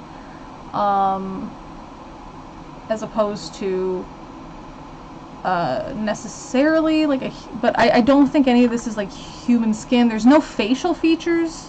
That's another thing I'm noticing, right? I don't see any facial features whatsoever, not even any pits or you know, any shadows or anything that would indicate there's the eyeballs, right? Yeah, this looks like somebody wearing a suit. Could be a ghillie, I mean, not a ghillie suit. It's got too much form for that. Hello, Test. How you doing? Imagine showing this video to someone without the mysterious preface about, I don't know what it is. Right. That's true. We want to just show it fresh you know. Might be a hunter carrying the carcass of an animal. Yeah, that's another thing it could be, kind of going back to their, you know, they're deer blind or something. They shot one of these guys. Wrong camo for Cass. Could be Clayface from Batman. Computer enhance. Ugh, if only. I know. Now zoom in 20%. Rotate 72. What was it? I was watching. I don't know. I have Will Smith in it. Enemy of the State or something. They did all of that. They were like, okay, now rotate it 75% and zoom in and look at that. You can see it's in there, you know. There's camouflage suits similar to this. You said you just Googled hunting suits. Yeah, I mean, this looks, I think it looks more like a hunter. The gator waders, okay. We have a lot of hypotheses here besides Bigfoot, right. So this is, and I mean, assuming they're not staging it, right? We're not even saying, oh, it's necessarily faked. It could be faked, but it doesn't, I mean, it just looks like some dude, you know, minding his own business, and now he's Bigfoot. Can you imagine that? You're just like, I don't know, somebody recognized your lumbering walk or something, like your kids are like, hey dad, did you know that people think you're Bigfoot? And you're like, oh man, what do? You know. I slept fine, there were no sounds. Oh, solo camping in Kentucky. Went off the trail. About a mile or so up a mountain, there's a bed of spruce branches up there. Slept fine, no sounds, so that's cool. Actually, advanced AI algorithms that increase the detail CSI range on raster imagery. Rando Calrissian. Escape from a local prison, pretending to be Bigfoot. Ooh, that's a good idea. Cover yourself in that mud. That's great. Alright, well, it seems like we had our ideas for this. So that is a good time. I did really want to look at something a little bit more. I feel like we were really let down by that first video because there was all of that footage of nature. So let us try this one. Let's just try it. Ugh. Nobody cares. I'm so frustrated. I mean, but at least you guys get to see all these interesting ads in Korea. Alright. I'm thinking another bug whenever it shows up. Let's see what it is. Oh. Okay. Stuff's just falling down. That's cool. That's cool. That's fun. This is fun. This is a, ooh. This is a good one. Oh. Oh. Is that it? Okay, that was it. Thoughts. Thoughts about this. Those ads are better than Latin America's. What do they have in Latin America? Staged. That's what I'm thinking. Install ad block and uBlock. You never see an ad again. I've been having problems with ad block. I've been having problems with it. I don't know why. Same with my phone. I'm getting ads again, and I don't know what happened. I don't know if it's something in Korea or what. I bet the ghost name is Kyle and he died punching a wall with his monster. Mom doesn't understand. Ghost, chicken, Poltergeist. Isn't the Poltergeist one of the unglued Magic the Gathering cards? Stage for sure. I think so. Look how perfect the camera angles are. I mean, the camera angles I think are there for capturing the whole room. I think it's supposed to be. I mean, if I was going to put something like this up, I would probably preface it with something along the lines of, yeah, we've been having some weird stuff happening in our house, so I decided to put these cameras just to see it. Let's see. People use strings or something to pull the objects. Yeah, that's what I was wondering. Good morning, going back to the States today. Maybe we should go for lunch next summer when you get fully vaccinated. That sounds good. Have fun. Have a safe flight. Please be safe. Bring lots and lots and lots of masks. There's that high-pitched sound again. Is everybody... What is going on? Has this ever happened in any other stream? So my mouse is getting crazy. This is high-pitched weirdness. What is going on? Everything seen is easy-ish enough to do with practical effects. These things always happen when nobody's around, is always right. Those are surveillance cameras, that's why those angles. That's what I'm thinking. I mean, even if they weren't there all the time, it seems like if I was having some weirdness in the house and I wanted to record it, that's where I would probably put the cameras. So yeah, I'm just trying to see if we can see anything, but I think you can edit out, you know, strings and stuff, right? So this looks like a different video. I mean, sometimes that happens. That was it. I mean, that could be anything.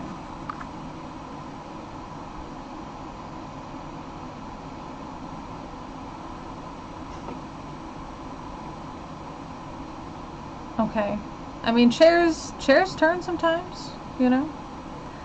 Obviously a ghost, it's a meta ghost. Wide angle camera is probably why it looks weird at the periphery. I would agree. Thoughts about this turning. I mean, there could have been like a minor earthquake even. You know what I mean? Just kind of tilted it a little bit. I don't see why this is ghost caught on camera. Can you imagine you're a ghost and that's all you did today? You know, and then I feel depressed, right? No, this ghost has depression. That's all it can manage to do. Just like slightly tilt a chair. This is a sad ghost that we're seeing. That is a sad ghost. Weighted drawer, springs, wires, right. Who noticed a chair? Who notices a chair move 20 degrees and looks back at the recording? Right. Right? That's a good point. Chair bearings were great. Looks like a paranormal activity screenshot test. Yeah, that's true. The axis on the chair is misaligned, so it always turns that way after some time. Right. Some of the chairs have that going on. Captain Disillusion has videos on YouTube debunking this. Great. Maybe we can watch that later. Ghosts sure focus on silly things, I know. Unstable floorboard, press it, moves a chair a bit enough to turn it. Sure. If I were a ghost, I'd be doing funnier things than moving a chair. Right. Not even moving it, just kind of twisting it. Alright, let's see what we got for the... for this. Oh, there's another one of those bugs. I'm just gonna say it's a bug. I mean, it's shiny, it's outside, it's at night. I mean, that's a bug attractor, right?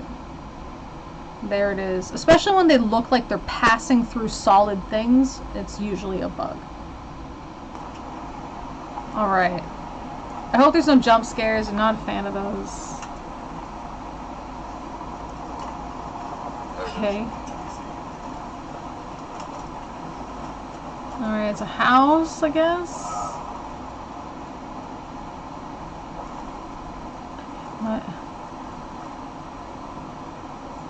What is this, like, filmed with a phone from the 1980s? You know what I mean? What is this? What?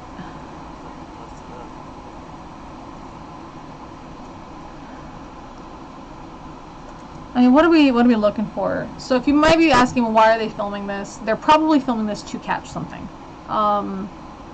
So without it being staged deliberately, a friend of mine and I, we used to do this just when we got bored. We would just get in a car, drive around at night, and go to these haunted locations that we found online near where we lived, and we would just do this. So that's why we would be recording. So the idea of them recording at night randomly, it's not random. I think they tried to capture something at a haunted house. Why are these spooky things happening more in southern states? That's a good question. It could have to do with the amount of bugs that are there. It really could. And Ghost of the Gaps. Yeah, that's what it seems like, right? Why would the ghost stay in one place all of the time? So there are some beliefs about that ghosts will haunt a specific room or a specific item, that for some reason they're attached to that. They feel very comfortable with that. Sort of like somebody who goes to a restaurant and orders the same food all the time. It's just that's their comfort. So it's this idea, but to just kind of twist a chair seems a bit odd. But who uses tape these days? I don't think anyone's using tape. Yeah. Oh, it is the Bible Belt. You know what? That's a good point. So if somebody who's religious watching some of these things, you know, it is likely that they're gonna think it's, you know, angels, demons, ghosts, whatever. I got detained for security for huffing paint in a haunted house once. Okay. But I mean, were you ever, like, somebody capture you as a ghost or something? That would be pretty great. Can ghosts haunt apps? I don't know. I don't know if people would believe that they can haunt apps. Do you believe that an object or item can possess certain energies or force fields that belong to someone who passed away? I think we would have to provide evidence for that, and I think all of the informal studies that I've seen where something is talked about, like there were some people that were, I mean, you could do this, anybody could do this, but there was just a group of people that were interested in psychic phenomenon, and one person said they had there was like a piece of clothing, two pieces of clothing. One of them was from Ted Bundy, and the other one was from a victim. And so they asked the people to feel the different energies, and so they were passing around the victim's shirt or something, and they were asking them how to feel. And this may not be exactly specific, but it was along these lines. They were asking them to feel the energy, and people were talking about how it feels scared, lonely, whatever. And then they were asked to hold the serial killer's sweater or shirt, and asking what that felt like, and they said, oh, it feels evil, it feels, you know, they have all these energies and stuff. And then the person said, okay, well, both of these are my shirts. And it just kind of gives you that idea of, you know, putting it in your head, you kind of create those feelings that you expect. So I think that's probably what's going on. And I think that we like the idea, like for somebody that would find something in an attic that, or in a, what am I thinking, a secondhand shop or something, and they feel an energy attached to it. I think that's just part of wanting to feel an energy attached to it. This idea that we can live on after we die, and some of the stuff that we cared about, other people can care about it too because we cared about it. I think it's sort of that desire, rather than there being anything there.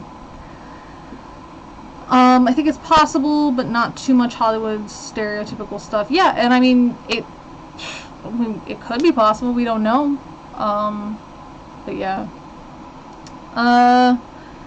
They showed the most impacting images first to create a sense of mystery. The others are trash. We've already caught. I know, we're already caught. James Randi did that all the time. Yeah. I can make much better clips. It wouldn't be too difficult. Just a matter of seeing if it's worth the time. But then they just tried to do a justification like, oh, that's why it was so hard to interpret the energy. I know, right? I tore this off my New York Knicks t-shirt, X-Files reference. Yes! What was it? It was season 1. Beyond the Sea, I think was the title of the episode. I don't remember what episode number it was, but I think Beyond the Sea was the title of the episode. Where Scully's dad had died, and there was that psychic who had been sent to the electric chair, and then he thought he died, but he didn't, and then he had, yeah, Beyond the Sea. Yeah. Alright. People film it on old phones, make money, and buy new phones, which can't film ghosts. That's true. Probably felt compelled to find something. Yeah, let's see if they did find anything. Oh, okay. go, go, go, go, go, go, go, go.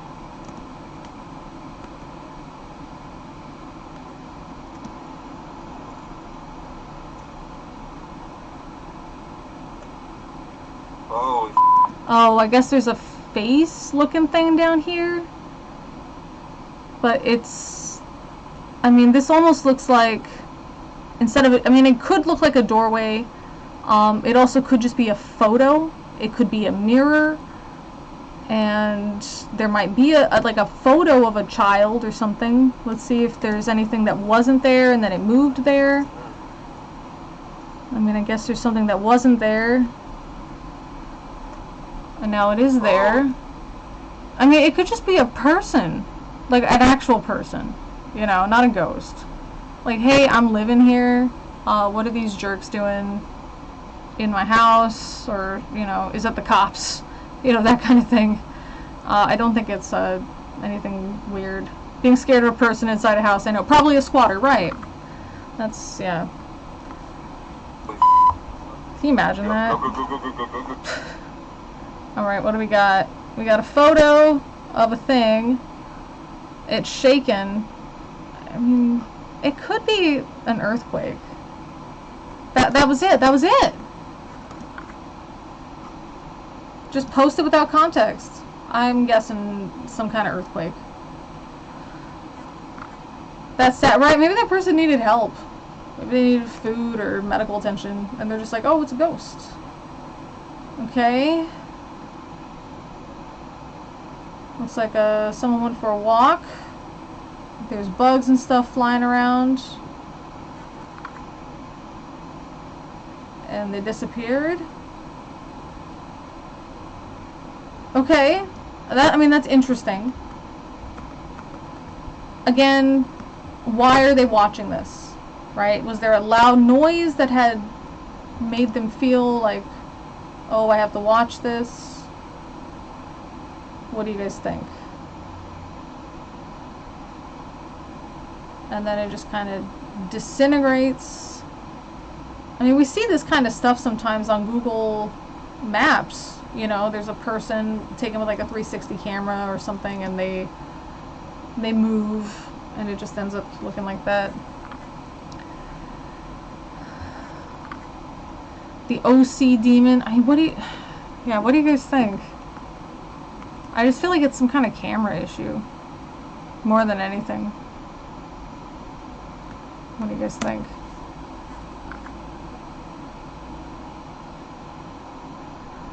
Okay. Oh, there's a movement in the side. Did you guys catch that? Again, why are we watching this? You know, there's no noise or anything. So assuming the person was just using a security camera for whatever reason, they would have just had to sit through this to maybe accidentally catch this piece. Again, that could be anything. It is pretty light outside. It could be some weird, like, light reflection. Could be one of those. Somebody correct me on which one it is. So it could be something like that.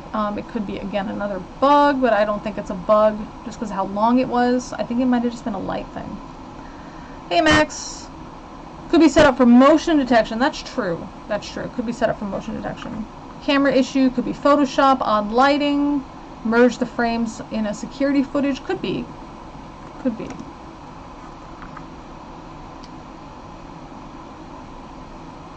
Yeah. Again, this looks like somebody's home security footage. What, did the light turned on? Okay. I mean, some of these... So, this actually happened to a coworker of mine. She had moved into a new place, and she had mentioned that at 3 a.m., every time at 3 a.m., her light would come on. Like her bedroom light. And she's like, what could this be?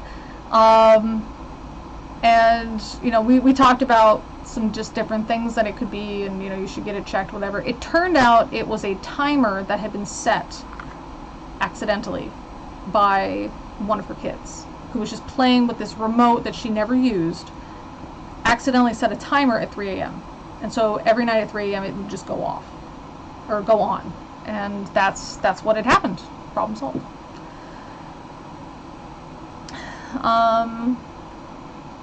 Refraction, okay.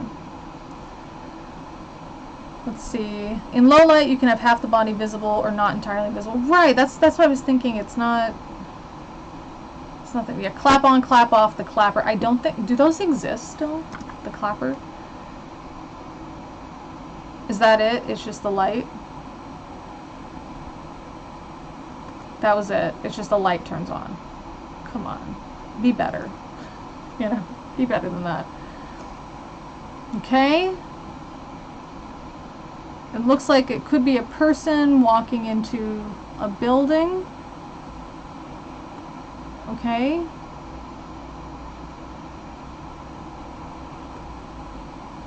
Thoughts? I mean, it could just be like a friend going in there. Could be a creepy person. Do you know what I mean? Just being a creep.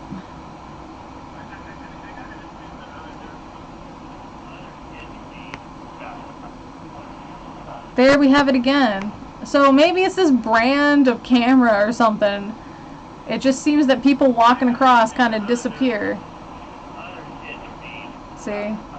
Bye. Have a good one. That's a pretty bad camera. You know what I mean? Pareidolia. It could be. Yeah, it could be. What else? Yeah, what could this be? No, there's a shadow and stuff, right? If it's a ghost, why is there a shadow? You know, it's got to be something solid. Let's see what we got over here. Creeps are what rifles are for. Apparently also uploading videos of the creeps. There's a sound. I'm gonna guess this is another bug. I mean, there's noise.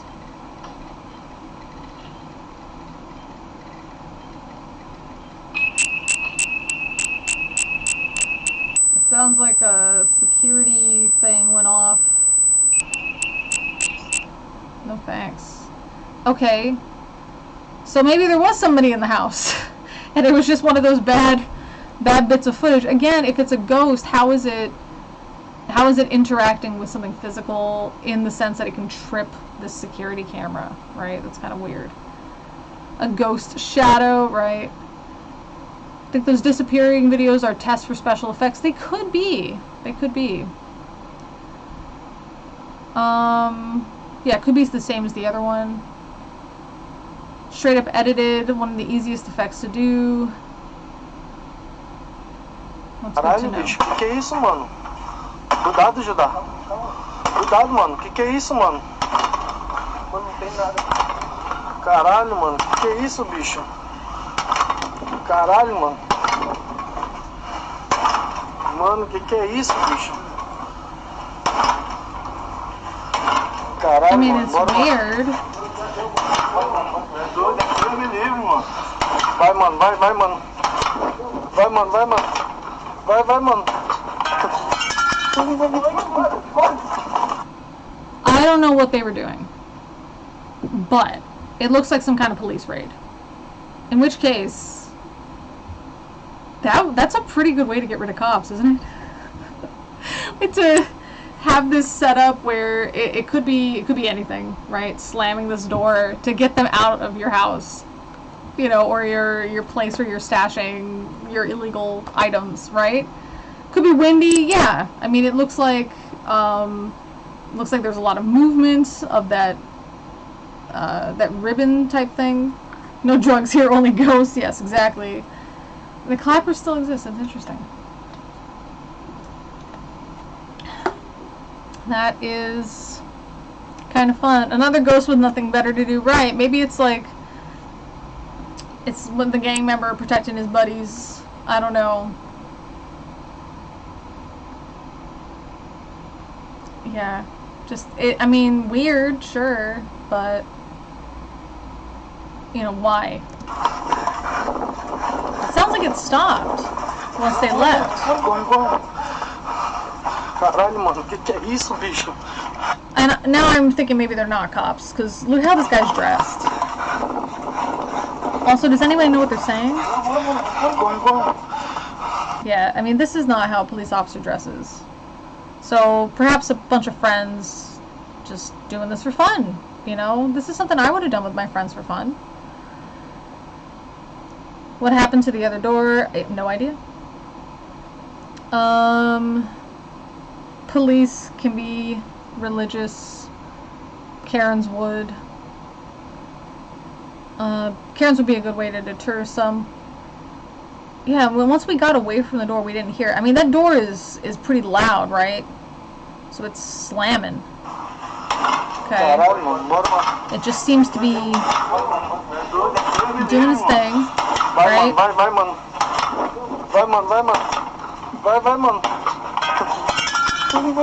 And then it stops. As soon as they get out of that room, it stops. So this seems like maybe not a windy area. It seems like it's just staged.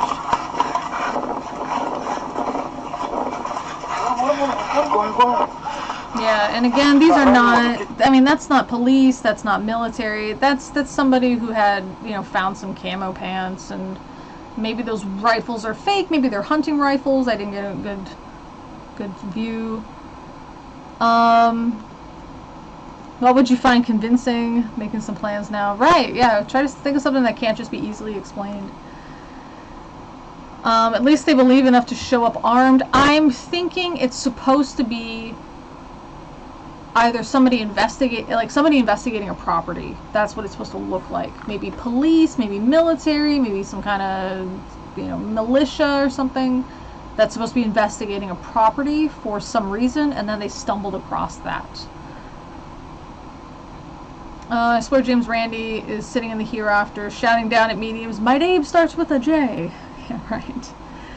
Could be a paintball game arena, and the door symbol part of the set. Ooh, that's one I didn't think of for sure. Malfunctioning motorized door. Yeah. I think those are airsoft. Could be, for sure. The door still has some impressive force, but still within the abilities of small electric motors. I'm wondering if the place is an airsoft range. Oh, so two of you guys are thinking that airsoft range. They could be militia or drug dealers or private security. Yeah, so I was thinking that they would have the video because they, like, as police officers investigating, like, a drug den or something. That's what my first thought was, but then it doesn't look like that. And I think you guys, yeah, are definitely onto something with that possible airsoft range. The Ghost Wedding, it's designed to comfort people who died before marriage. I've heard of that in Chinese culture. Alright. Parrot Parent. It's an interesting username. I dig it. So what are we going to see? There's a sound. Is it going to be another bug? What?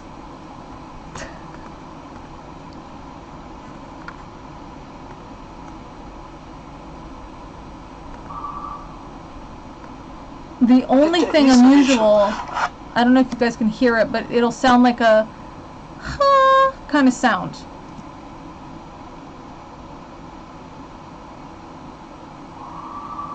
There, that was it. That's it. Did you guys see anything? This is where that red circle could be helpful. Nothing. What a waste. What a waste of a video. Probably not arranged because no PPE. True. Probably just friends making a hoax video. Right. That's what I'm thinking. Just some buddies. I've played Airsoft. They are to scale as normal guns. Could just be Afghanistan. Could be a student's film project. Yeah, it really could, couldn't it? It's got that feel to it. Could be Afghanistan. I don't think they're speaking. Like, it sounds like some kind of like a romance language. Says it's in Brazil. Okay. I think the video shows the best ghost. Nothing, right? The ghosts of the missing red circle. Badgers sound like a woman being murdered. I've heard them at night. So do, what is it called? Foxes. Obviously an invisible ghost. Yes. Let's see what we got. Okay. What is this? Okay. Okay. I guess we're looking at an abandoned facility. So that's why we have the video camera. We're hoping to catch something. That's my guess.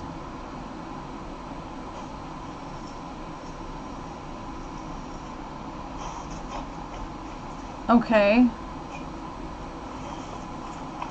So, I guess that was it. Now, again, we're hoping to catch something, right? Especially if I'm making this for my channel. Having something to do that, you know, that... It would be, for me, it would be more impressive if the curtain really moved, as if somebody was pulling it that way. Do you know what I mean? As opposed to it just moving as if something at the top was set to pull it that way.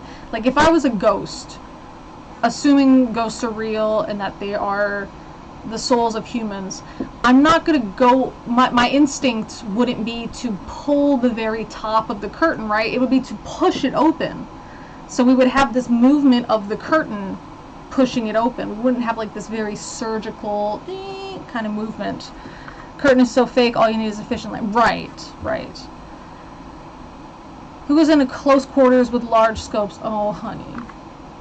There's these people that like they think they're in the military, and they're just...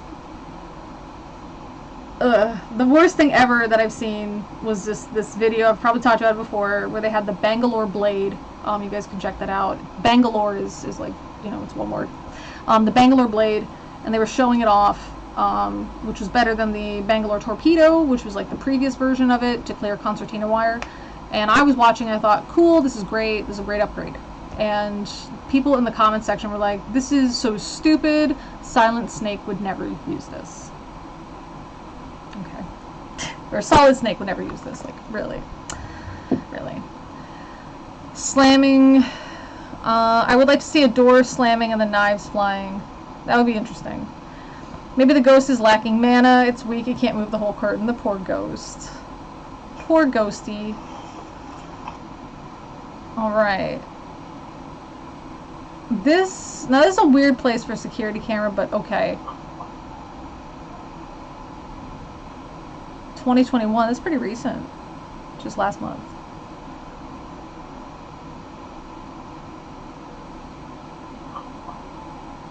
Okay. Door opens. Looks like there's a dog. Well, that was it. Come on. I mean, look, it's in. Now I'm gonna assume it's the summertime, right? It's June. She's got a very light type of thing to sleep under and also to sleep in. It looks like she's not wearing anything heavy, so we can assume this is summertime, northern hemisphere action. You guys do know that sometimes the wood can swell up, especially if it's humid outside, and it can kind of creak, or doors can get stuck, or they can kind of pop open. The dog doesn't really do much, right? If the dog is noticing there's an entity, right? Assuming that dogs can sense these non-human entities. Dog's not freaking out. You know, this doesn't seem to be anything of interest. You can just tie a nylon string to the top and have someone else pull it off screen, right? The only weapon you have is a big sniper rifle, then you move into close quarters. What do? Drop the rifle for... I mean, why would you have a giant sniper rifle and then you're running around in close quarters? You wouldn't be doing that. If you're doing that for whatever reason, you should have a sidearm. That's like, you wouldn't be... Like, you just... Like, a sniper rifle is something that you're not, like, you gotta set it up, you know? You're usually on your stomach, like, you gotta set it up. Like, that's a sniper rifle. You're not just gonna be having that. There's not gonna be 3 snipers, like, clustered together running around like that. Put a red dot. It's actually useful. Yes, the red dot is super useful. Bring a ghost with you. My dog would go absolutely ape.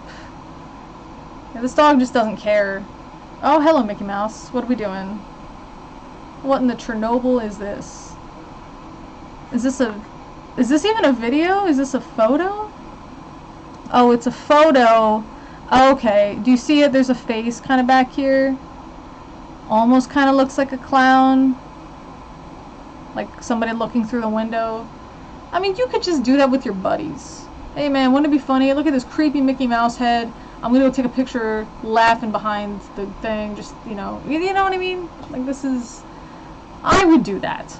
I would. You know, just for fun. This is nothing... suspicious or frightening, you know. It could be pareidolia. It absolutely could be. It could be. I am assuming it is a face. So you're right, it could totally be pareidolia. Which, am I pronouncing that correctly, by the way?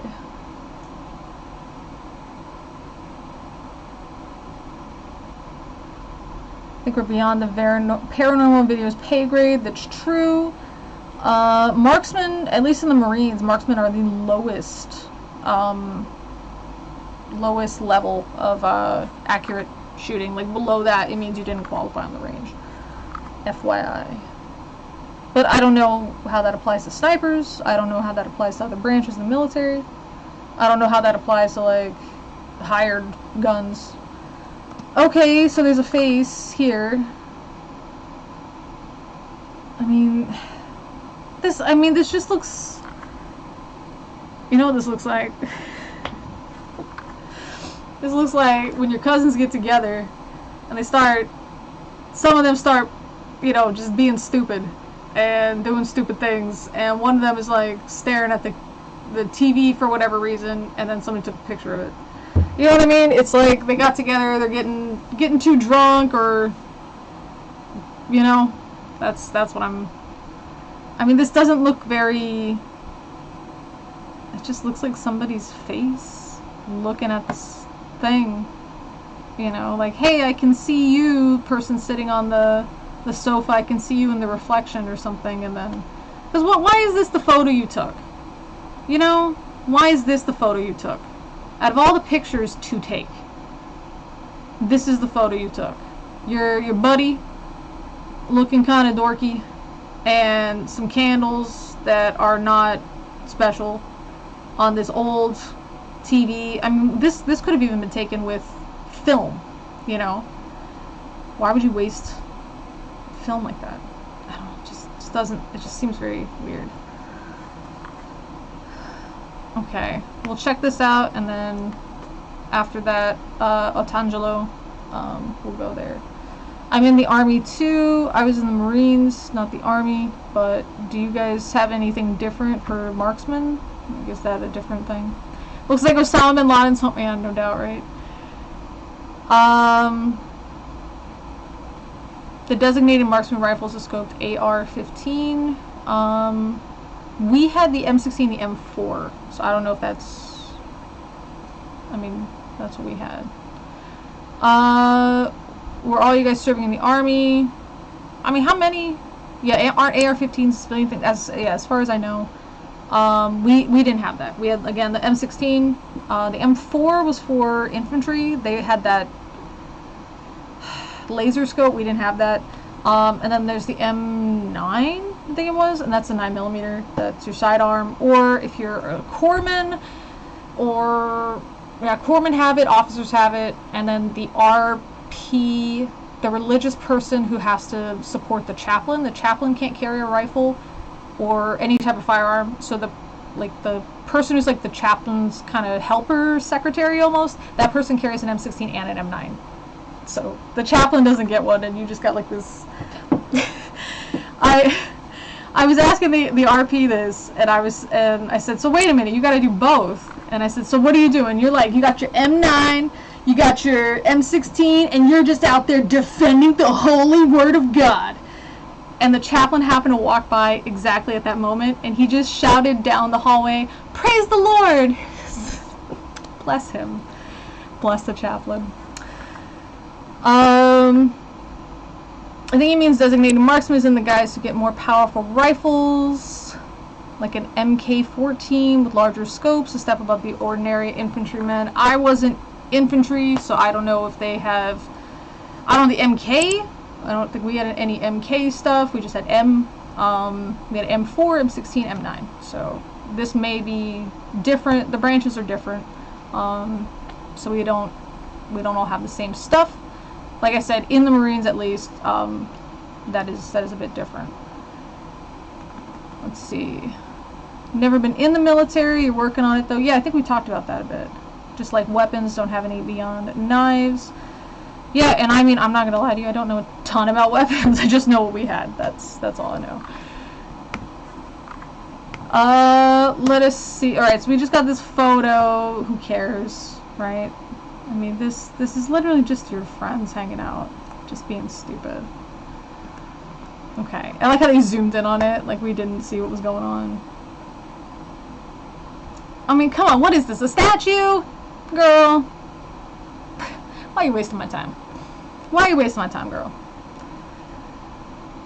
The Mark 14, updated, modernized M14. Cool. Like I said, we didn't have the 14s. And if we did, I sure didn't have access to it.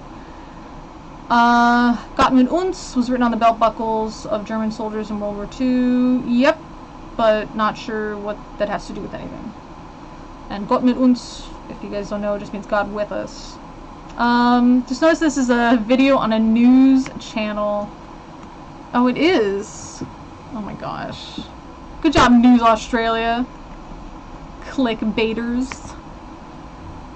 Yeah, what is this? I'm just thinking, it's a statue, right? I mean, it's your friend, you took pictures at night. I mean, what are you taking a picture of this ugly field for? There's nothing here. There's nothing cool. Come on. We could do this. We can do this right now, by ourselves, no extras. Oh, wow. And this is like a head. Somebody's like peeking around. This is boring. I'm sad. Let's check out this thing that I was recommended. Is this demon possession in the hospital? Is that what this means? I don't speak whatever language this is. This is Portuguese, but I don't speak that. So is that what I'm just assuming. Mark 14 only picked up in the late stages of Afghanistan. Special forces were having problems with the M4s. So yeah, if special forces are using it, that's totally different. Everybody, like every of the specialized groups, they have their own thing. In terms of like I never qualified with the M9, for example, or the M4, because that just wasn't part of what I was doing. Okay, so it is Portuguese. All right. Well, at least I know enough to recognize it. I'm not gonna try to I mean, I could try to pronounce it, but I ain't gonna. All right, let's see what this. Oh, come on. So in Korea, you have to put your personal information and give it to YouTube, so that way you can watch things like this. Can we see one that's not okay? Whatever this is. Bem-vindos ao nosso canal. I don't know what we're talking about. Okay. Do we have this? Can we... Subtitles... Auto-translate... Can't type it in there. I mean, this looks very... just not great. Do you know what I mean? Natural. Já deve ter visto vários vídeos de possessões. Okay. So we're just watching, like, clips of movies.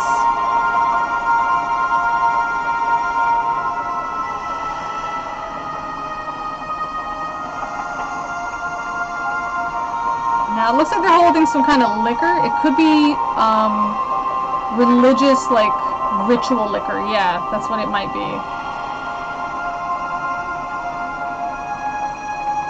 I mean, okay, but...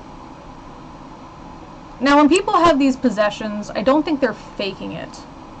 But I'm not saying that it's real. I think they're convinced that they are possessed by demons. And because they're convinced they're possessed by demons, they kind of give themselves to these different movements or phrases or levels of shouting where they normally wouldn't. You know, I mean, like yesterday, I was kind of running late for something, and I had just missed the pedestrian light, and I wanted to just like, just scream, but I didn't, you know. So there's these feelings sometimes that we get where we want to just be really loud or say something we know we shouldn't say, or out of frustration do certain movements like throw yourself to the ground or something and hit the floor because you're just so mad about something, you know. But we know we shouldn't do that, and we kind of hold ourselves back from that. And so I think this belief of demonic possession, it's when you are so frustrated and you are feeling powerless, you feel like you can't control something, and your life is just kind of, it seems to be falling apart no matter what you do. That's a very frustrating thing, and to accept the idea, oh, it's because of demons, and to just give in to that frustration. I think a lot of that is what is happening here. It looks like a breakdance to me. There is a hack to bypass the age restriction thing. It's pronounced similar to Spanish. I don't speak Spanish, I'm sorry. Trump's head statues were sold in China for a while. It's believed to bring prosperity to the families. Yikes. Performative audience members in a religious ritual. When the tequila really starts to kick in, they are deluded. Been there myself, so I can't judge. Yeah, that's what I'm saying. I've been there too. Is the state of psychiatric help wherever... Is that the state of psychiatric help wherever that was taken? I don't think it's a mental illness. I don't think most people that have possession, quote unquote, I don't think this is a mental illness. Again, any of us have had that feeling of anger, frustration, wanting to yell, wanting to hit the floor, wanting to bang our heads against something just out of just sheer frustration, you know, and just anger, and we feel like we're at a loss, that there's things in our life that are just really seem to be out of our control, or there's something that we keep doing, like an addiction or something, and we just feel so powerless to it, and just out of frustration we want to cause self-injury, we want to scream, we want to shout, we want to lash out at others for calling attention to this. Accepting this idea that, okay, you are possessed by the demon of addiction, quote unquote, then it's very easy to want to believe that. Right? If I'm possessed by a demon that's causing an addiction, that's great. Because then once we get rid of the demon, that's it. And then everybody can say, well, you know, that wasn't me doing that bad thing to you. It was really the demon that was doing this bad thing. So you can totally forgive me because it wasn't even me. It was the demon. And now it's gone. As opposed to the truth of it, right? Which is you have an addiction and you have to deal with it. And all of the bad things that were happening were because of your addiction. And yes, you did treat these people poorly because of your addiction. You have to really make up for that and really repent for that, and they may never forgive you. You know, that's a harder pill to swallow. So this idea that, well, it's caused by a demon, that's much easier to accept. Much easier to accept. Used to speak in tongues? Me too. Put some trance music over the clip. Looks like people tripping at a rave. Could be. It's like speaking in tongues in churches, considered totally normal. How many of us have spoken in tongues, by the way? Otangelo, you cannot send links. That's not me, that's just YouTube. You cannot send links. So if you want to send me the title, are you saying it's because I didn't click on the first one? Are you saying it's the first one, and that's the link you're trying to send me? Used to be in rituals of Santeria. Yeah, that's another one for sure. And I know that the alcohol is used in Santeria. It's used in voodoo, Haitian voodoo, at least, for sure. Demon possession, according to some guy on TED, is usually multiple personality disorder. I really disagree with that. I think that for I forgot the new term for multiple personality disorder, but I think it's dissociative identity disorder. That's a different thing. And I can see how some people might feel that way, but your identities are different identities. Like, they're not some person flailing around on the floor.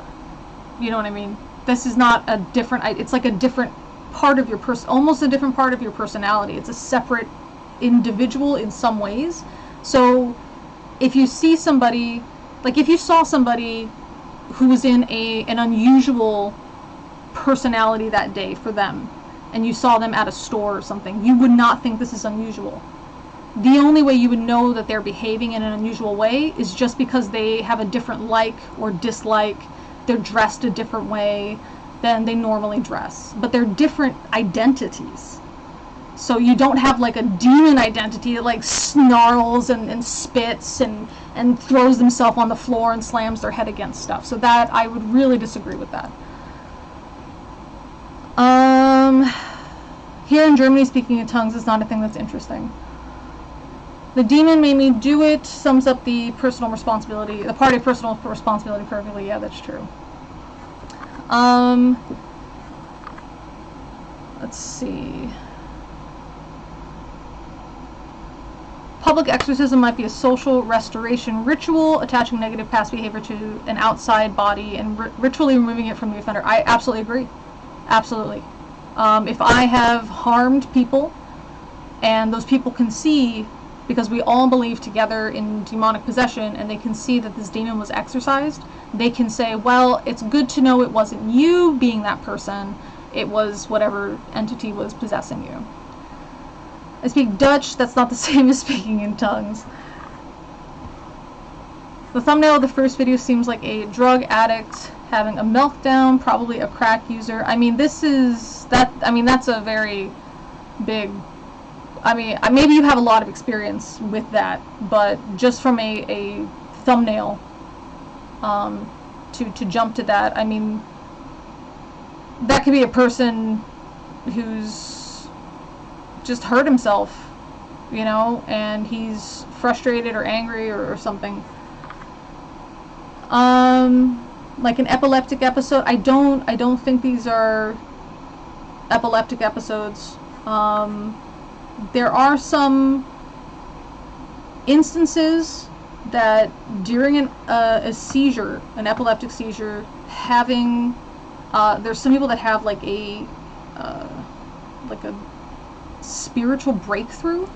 I was watching about, I forget exactly what this was, but there was a person in it who had basically, he had started having seizures and had developed this idea. He was very convinced that he either had communicated with God or that he was part of God. Not like Jesus, but like a part of God, almost like a pantheist or something kind of idea. It was very interesting, because they said, you know, he wasn't religious before, and then he says, I understand, this seems very illogical, whatever, but it was almost like he knew it didn't make sense, but he was still very convinced of it because of these seizures. And so it had activated this part of his brain that for some reason made him think that. So things like Paul in the Bible having that vision could have been a seizure, could have set him on his way, could have been guilt, it could have been a lot of different things.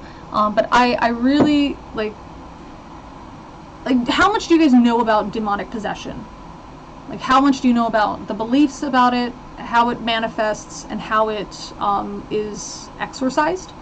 Because when I hear people talking about, oh, it's, you know, it's epilepsy, oh, they're just mentally ill, it makes me think that you, and again, this is why I'm asking, it's an assumption or a guess on my part, it makes me think that you don't really know what people believe about this and how it's supposed to work, and just think, well, that sounds mentally ill, or that sounds like an epileptic seizure, so that's probably what it is. Because anybody can be possessed by demons. Again, believe they can be possessed by demons. We're not talking about actual demons actually possessing somebody. Let's see, in Santeria they use a lot of alcohol and cigars. They don't speak in tongues, but they use possessions. Okay. Do they use possessions like that's how you communicate with the gods? Because it's the same in voodoo, if that's the case. Before I was 6 years old, I was speaking tongues every time I tried to sing. Yep, it would be DID. It's more comparable to BPD than anything. The ghost of Candace. I don't know the ghost of Candace. It's still demonic. The Dutch have the whole whale milk. Okay. Talking about the Dutch. I'm very sorry. It's the first one. So, Antangelo, I don't think you saw it. This is what happens when we click the first one. So I can't access it. That's why we clicked on the second one, because I cannot access this. Doesn't look like epilepsy. Seizures don't look that fluid. Right. You only know Hollywood. Yes, that's the issue. So demonic possession, or the belief that you're demonically possessed, it can happen to anybody. Absolutely anybody. And it's more so when you're having a hard time in your life, and you feel very powerless about this. You start behaving in a way that is not like you. You don't feel like yourself. You're having a lot of stress. You might start acting in ways that maybe are not necessarily in line with what you want to present yourself as in terms of your personality. So if you're somebody who doesn't really drink alcohol, you might start drinking a lot, or you might start experimenting with drugs, you might start attacking people, screaming at people, being cruel to people, and you're just upset at yourself for whatever's going on in your life, and so you're taking it out on somebody else. Those are the people that are susceptible to demonic possession, as long as they have that belief, right? If you don't have the belief in demonic possession, your friend might be like, hey man, you're just kind of a jerk, and you're just, yeah, I gotta deal with that, you know. But for somebody who believes in demonic possession, it's a very attractive out for your behavior.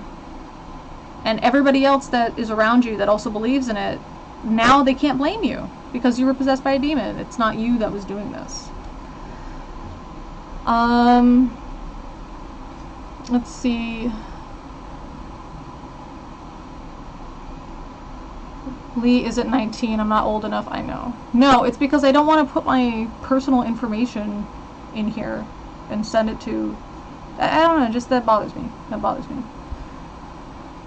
Possession is more of a social phenomenon from what I understand. I would say social religious. Because the greater society might not necessarily believe in it. People on crystal meth act like they're possessed. I've seen some, could be epilepsy or some drugs. So again, this is a true, quote-unquote, a true demonic possession. The person doesn't behave this way until you attempt to exorcise the demon. That's what we're talking about. So we're not, like, I think you guys are focusing on the thrashing about or on the floor, like this thing here, okay, that we had seen. Where are we jumping? Close, like this, okay? If this is all that you see, you might say, yeah, this could be some drugs, maybe they're having a bad trip, maybe this is some kind of weird seizure, something like that. This is not the demonic possession. This is when you're attempting to exorcise the demon. The demonic possession itself is you being unlike you, and you're being a jerk to everybody, possibly doing things that you never thought that would be part of your personality. That's the demonic possession. This is the exorcism. That's the difference. So it's not like you see somebody outside suddenly going crazy looking and you think, oh, this person's possessed by demons, and oh no, really, that's just somebody who's on crystal meth. That's not the demonic possession. The demonic possession is you behaving in a way that's unlike yourself. The exorcism is when you're having that, I guess, a psychological disconnect, and you're fighting yourself in a way, but that other thing, that negative aspect of yourself, you've labeled as the demon. It's kind of like for people that have, for example, eating disorders or something. They have a separate term for that part of their psyche. They call it different things depending on what they have. Amberlynn Reed is a good example. She talks about the binge monster. It's really her, but she talks about that part of her like it's not her. It's this other thing that kind of takes over. If she were more inclined to have that religious belief, she would probably think I'm possessed by the demon of binge eating, which may sound silly, but that's what people can believe. So that's the demonic possession itself, is you behaving in a different way, not thrashing on the ground, not hurting yourself, not causing yourself to bleed. That's not the demonic possession. Let's see. So Atangelo, I'm not sure what you're not getting. I can't play it. Look it. I can't play it. This says you must be 19 or older to view this video. Please confirm your age. A Korean cell phone number will be required. I cannot play it. That's not what we're doing. So we can't do it. Okay. I hope that's clear now, because I hope you get that we can't play it. Kind of doubt that Jesus, the apostles, and Paul actually existed. I'm not saying that they did. I'm just saying that from Paul, I think Shannon Q made a very good argument about Paul having bipolar disorder. Totally agree with that. I was just thinking about that event where he had, like, he fell to the ground, he saw and heard things other people didn't hear, and then he comes back with this different spiritual understanding that really reminded me of this guy that had this certain type of epilepsy. Metatron did a good video on the historicity of Jesus recently. Yeah, there's a lot of really good videos on that. I remember working out these emotions in church. We didn't believe believers could get possessed, so it was just a spiritual battle. That's true. There's that other belief too. Have a good one, Obiang. Be safe.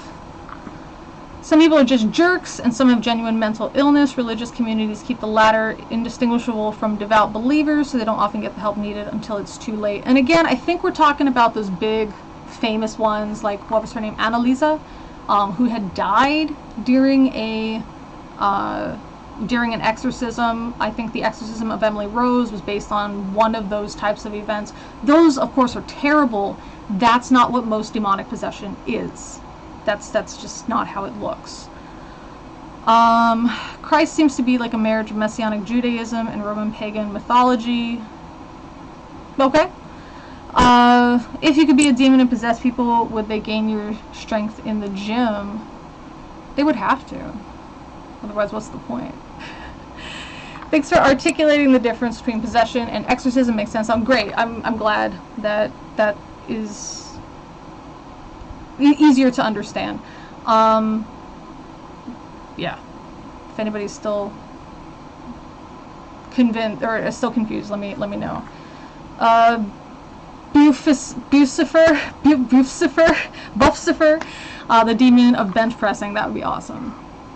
By the way, what I said about the thumbnail is due to being some regions in Brazil have a crack problem. In Sao Paulo, there's a region called Cracolândia. Wow. Where a lot of crack users live. I have a friend in a public hospital. Yeah, that's why I said unless you've seen this a lot, I haven't seen a lot of that. So for me, I wouldn't jump to that, but if you've seen a lot of it, then yeah.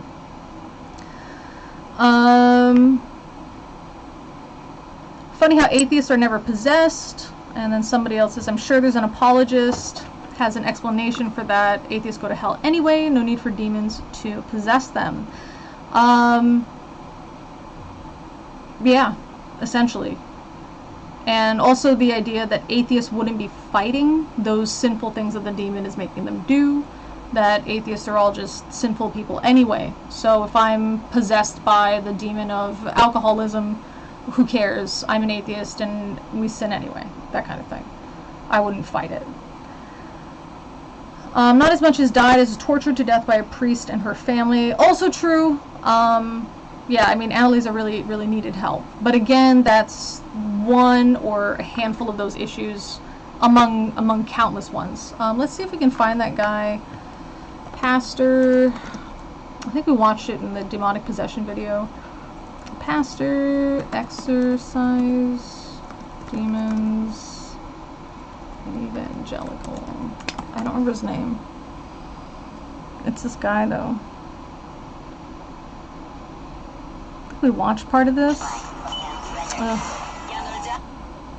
hate this. I hate this so much. Okay. So, the devil is hard at work across this guy. So he does a lot of these exorcisms. Bob Larson, okay. Not arson. He might be on fire for the Holy Spirit, but... Exorcist, part 4 of 4. Modern exorcism. I kind of want to see part 1 of 4. Do you have part 1? At least there's no ads. I'm Reverend Bob Larson. I'm a minister, a writer, a lecturer. I mean, look at this, like, mystique he's cultivated for himself, right? Trying to look as cool as you can. He's that guy that I was talking about. You got your 2 rifles or your two firearms, and you're trying to, you know, defend the holy word of God, you know. Like, okay. How powerful do you feel, you know? The following day, Reverend Larson arranges to perform Laurie's final exorcism with the help of a final exorcism. That's interesting, right? Atheists are possessed by the demon of skepticism. Crack is my religion. Oh dear. Reminds me of a story from You're Joking, Mr. Feynman, about a hypnotist invited to our university, and Feynman figured out how it works, relies on cooperation because you feel bad if you don't cooperate. Yeah, that's part of it for sure. Demon of sexual desires. Right. Is there an extended footage of atheists being possessed? Is that... Where was that directed? Let's see. That's the guy exercising over Skype. Oh dear. My grifter alarm is going off. By the way, it's exorcising. FYI. Exercise is what I do. The final exorcism. Is this when the priest brings out the baseball bat? I hope not. Let's find out. Alright. As I was telling you, she's a little violent. She's a little violent, just a bit. How much violent, I don't know, because she hasn't really let up everything yet. Okay. So, we just need to be prepared. This is reminding me a lot of Scientology. This idea that you have to show, like, your deepest, or, like, release your deepest thoughts, your deepest secrets, you know? And so that's what he's saying, that she hasn't let everything out. Final exorcism, then off to medical doctor, right? Need to be prepared. Laurie, I've been looking forward to this. Like that awkward hug. This is Aaron. That's good. Aaron's going to be helping me out.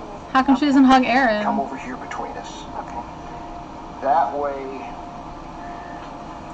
whatever happens, you got somebody on either side of you. Alright, so what I want to show you guys is somebody who's raised in stuff like this, that belief that other people are believing it. Maybe, what's her name, Laurie? Maybe Laurie doesn't entirely believe this. But these guys really believe it, and they believe it in her. And it's almost this idea that, well, these guys know, you know, they've had more experience, they are older, they are more educated in this type of thing than I am. Maybe they're right. So, you know, this, if she fights it and just acts like her normal self, then this is only going to take longer. I really have to just kind of let loose with whatever it is. So it's not that Laurie is going to be specifically faking it or anything like that. It's just you kind of convince yourself that because other people are convinced, then I'm convinced. And it's almost a weird take on the argument from popularity fallacy. This idea that other people believe it, so how could it be wrong? You know, so these people are telling me all of these things. They kind of are describing my situation pretty well. Other people haven't been able to describe my situation this well. Maybe they know what they're talking about. I'll just kind of go with it and, you know, see what happens. She trusts them. That's part of the problem. Exactly. Let's see. The demon of dyslexia, or the affirmation Boofsifer. I love it. I'm going to say Boofsifer because it sounds like Lucifer, but I know it's Buffsifer. They try to speak like scientists and pose like movie cops, right? Demon of dyslexia, definitely. Sounds like, imagine a demon possessing an MMA fighter. Sounds like a premise of a movie I would watch. Again, I know it sounds like fun, but it would really just be like the MMA fighter, like, beating up his friends on the side. Like, one of his friends says something offensive, he punches him in the face. You know, it wouldn't like come out while he's fighting necessarily. Menno, if you see anything here that seems very similar to those Scientology mind control techniques, yeah, definitely make a comment about it. Let's see. We have a laser sight, grenade launcher, 3x scope, and a bayonet on the AR-15. I'm not sure what that was in reference to. It's part of how group delusion works. Yes. Am I the only one to notice this carefully orchestrated priming going on? I thought that's what we were talking about, was the carefully orchestrated priming, so I don't think you're the only one noticing it. Like, that's literally what we're talking about right now. That's why it's paused. It's like role-playing, just the suspension of disbelief and people going with it, sort of. But role-playing, I would say, is a lot more deliberate. Drinking Monster Energy drink is just inviting a demon inside of you. I hope so. I hope I get the demon of unlimited energy and no migraines. I want to take you through some. We will stop after this, by the way. Say, I, Laurie, renounce. I, Laurie, renounce The kingdom of Satan. Like a kingdom of Satan. All sorcery and witchcraft. All sorcery and witchcraft. Every false religion. Every false religion. Every false god. Every false god. See, I'm the confused part of Laurie. I'm the confused part of Laurie. I'm the confused, say that. I'm the confused part of Laurie. This is hard to watch. This guy's really abusing his position. Confused about exorcism. Confused about exorcism. I'm confused about exorcism. I want to trust you. I want to trust you. Oh. I told you to go to Turing. I'm not gonna let that happen. As Laurie lashes out at Reverend Larson, Okay. for the first time our crew feels uncomfortable, not knowing what she's capable of doing. That's really terrible, because this is supposed to be what? I thought this was like Nat Geo or something, but they said that they're feeling uncomfortable not knowing what she's capable of doing. How about not knowing that this is legit and Laurie might hurt herself because we're filming this guy yelling at her? It is hard to watch, isn't it? Like, I feel really sick to my stomach. I mentioned the dudes earlier who were ghost hunting in relation to the Exorcist guy being decked out to play the part. Oh, okay, I got you. Deny every false god, including Jehovah and Jesus. Yeah, I know. I feel possessed when I can't get out of my grumpy mood. Yeah, there's a demon of anger, demon of depression. You know, there's all of these demons here. Demon, for everything there's a demon. Go down in the name of Christ. Go down. You go down. I'm not gonna let that happen. I want the confused part. Come back. I want the confused part to come fight back. I wonder what's going on with Laurie. She's back. One of the strategies of the demons is to keep her from saying what she needs to say and exercising her will as she needs to. The really funny thing is people like this genuinely believe in witchcraft as a magical practice, and then they don't realize this is what they're doing. They're doing witchcraft. I have to keep saying, come back, Laurie. Don't let them Come do back, this. Laurie. Don't let them do I this. take the sword of the spirit and cut you off from your function. I cut you off from your function. And I call... One thing that, you know, now if Laurie's very frustrated and she's having a hard time and she's confused and stuff, I think one of the things that I'm noticing is that she's kind of protecting her head. And when you got a guy literally slamming the Bible down on your head, I would do the same thing. I'd probably punch him back, you know, but I mean, I think it's a very natural thing is when she's literally being beaten up by this guy, and if she tries to fight back, the other guy's going to hold her down. I mean, this is a very sick thing, isn't it? So it's like a martial arts master that uses energy on one of his students getting defeated by everyone else. Yes, that's a great example. I know exactly who you're talking about. Of all the things that an adult could roleplay, people really mess this one up. I'll take the Jim Gaines demon, I know, right? Why is Louis C.K. the Exorcist? He's like half his... He lost weight and became an exorcist because just people wouldn't hire him anymore. Free will, that's another point. Not sure what point you're talking about. Let's see. That's the word sick, yeah. Discover a channel called Telltale. Love Telltale. Love him. XJW debunks a lot of religious stuff. Can't keep watching it out of fear for my family shunning me, but yeah, it's interesting. It's good. He's good. Confusion upon you. I call the angel of confusion to smite you. Upon a target. I think I feel like Laurie is not trying to hurt herself or anybody else. I feel like she's this performative behavior that she has, which I think again is subconscious. I don't think she's acting deliberately or faking it. I think it's just her being really frustrated that she's in this position. And the fourth exorcism, she's probably gone through 3 of these. It hasn't helped. She's probably here because parents or somebody are pushing her to come here just to make sure they really take care of it, because I know this is a demon possessing you, Laurie. I mean, she just looks very frustrated, doesn't she? This poor girl. You're doing good. Now, I want to know who guards the doorway to all the witchcraft.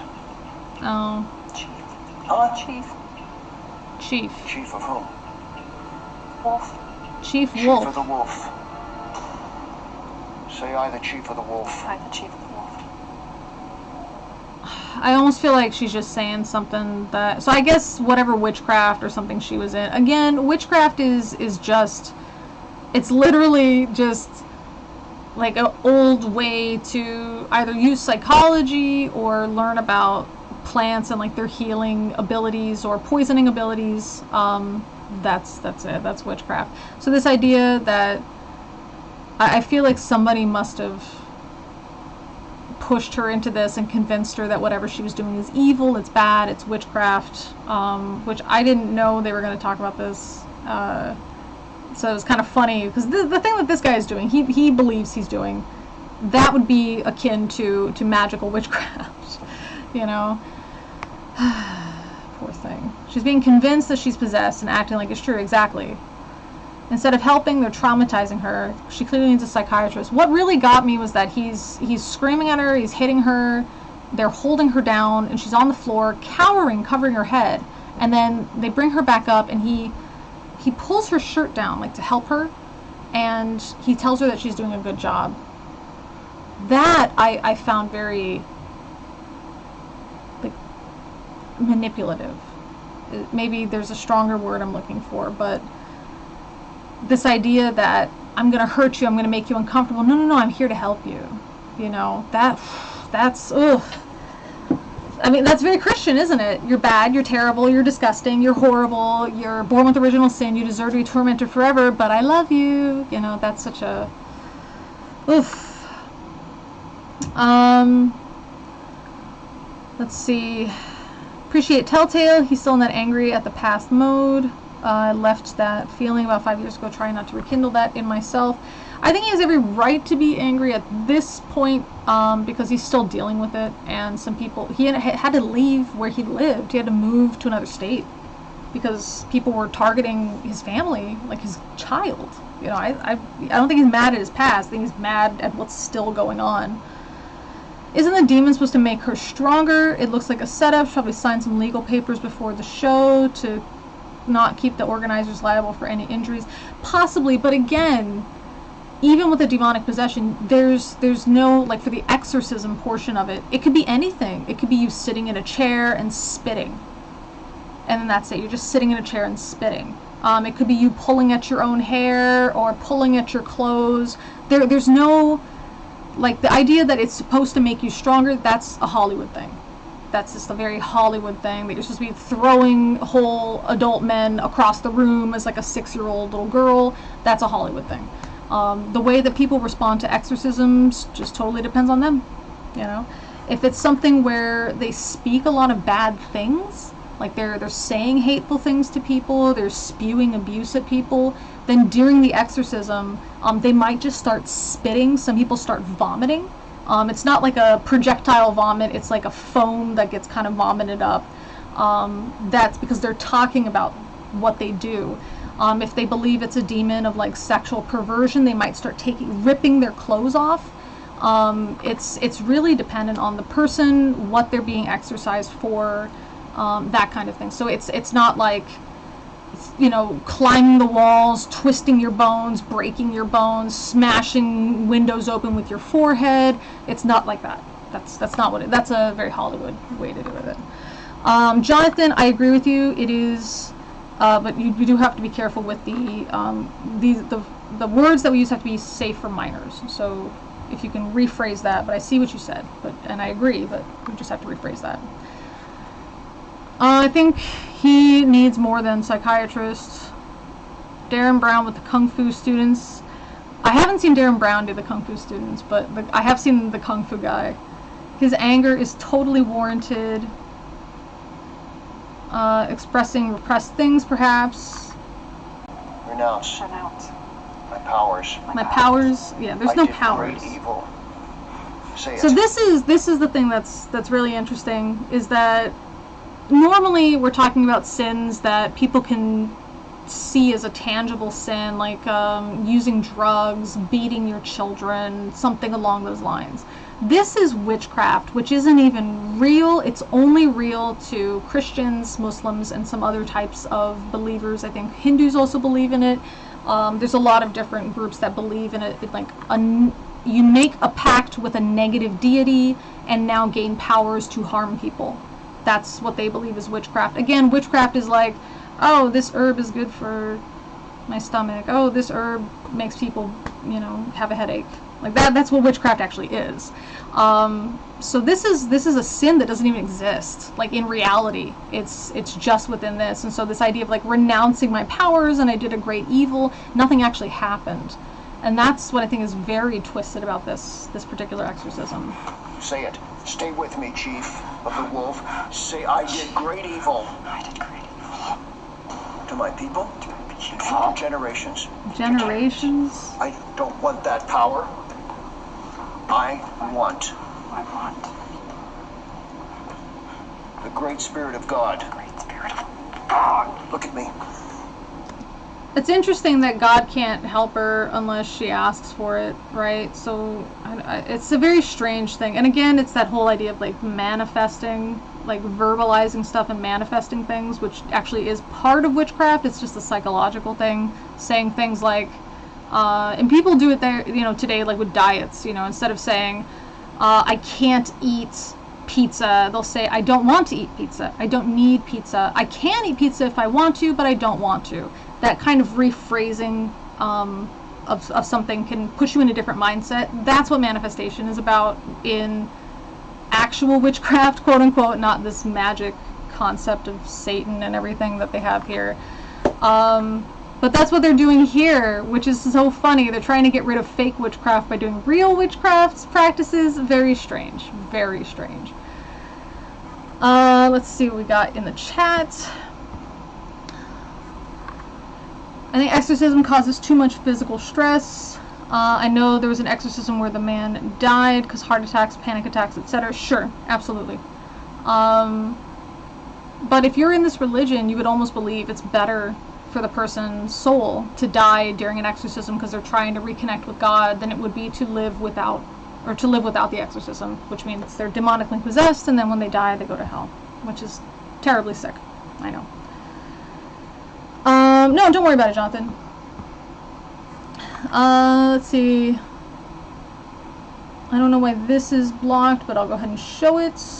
Christians in Mexico are an exact copy of the ones in the U.S. They hate gay people, hate women, who resource to abortion, even medical. And I'm not even going to start talking about their hate to atheists. Wasn't witchcraft also a world of women's health back in the day? Absolutely. Absolutely was. And the only reason it was really demonized, was just part of the reason it was demonized, is that if you are sick and you keep seeing your priest and the priest keeps telling you to pray and you keep praying and you're still feeling sick, somebody might say, hey, you should go visit this like old lady that just kind of hangs out at the whatever, she'll make you some tea or something. So you go visit the old lady, she makes you some tea and you feel better. Next time, who are you going to go visit? Who's going to get your money? The little old lady who knows how to put the herbs together. You know, this is something that actually works. Prayer doesn't. And that was part of the reason that witches were so threatening to the church, was they actually worked for healing. So, this is painfully cringe. It is in a way, but it's also, again, pretty sick, I think. Chief of the Wolf, I know. A Christian picking at the cultural bones of his people, his comrades, culturally genocided. Nice, I know. Some pagans do believe in actual magic. That's true. That's true. But they're pagans that also are witches. Does that make sense? So anybody can practice witchcraft. It's just a thing you do. It's like learning more about stuff, learning about psychology, learning more about old ideas like astrology and those kinds of things, and really getting into it to try to figure out why do people believe it, what is it, how does it work, does it work, how can I, okay, if it doesn't actually work, can I use it to my advantage psychologically? For people that do believe it works, can I help people in that sense? That anybody can do that. Christians can do that kind of witchcraft. There are Christian witches because they do that. But again, you have to look at it at a very, it's almost like analyzing how people respond to things and then fitting your help to that in a way, if that makes any sense. Isn't voodoo witchcraft? Voodoo practitioner is a witch. Talk about voodoo someday if you want. I would like to talk about voodoo, but I would rather do it with somebody that actually practices voodoo. Voodoo is not witchcraft. You can be a voodoo believer, follower, and you do also do witchcraft. Again, witchcraft is its own thing. It's like being a person who sews as a hobby or like bakes as a hobby. It's its own thing. That's what it is. Voodoo was considered witchcraft by Christians who demonized everything that was bad as, oh, it's witchcraft, oh, it's whatever. But the practices in voodoo are very specific to voodoo, and they don't overlap with witchcraft. And actually, interestingly, in voodoo, you want to be possessed. That's how you communicate with the gods. So, when antipsychotic medication was born, exorcisms disappeared. At least the cases went to a new low level. I would want to see some statistics on that. But again, this is the idea that, oh, anybody who talks about demonic possession is psychotic. That is not the case. The people that believe in demonic possession are people that believe in demonic possession. That's it. When you perform an exorcism, they react in different ways. They're people.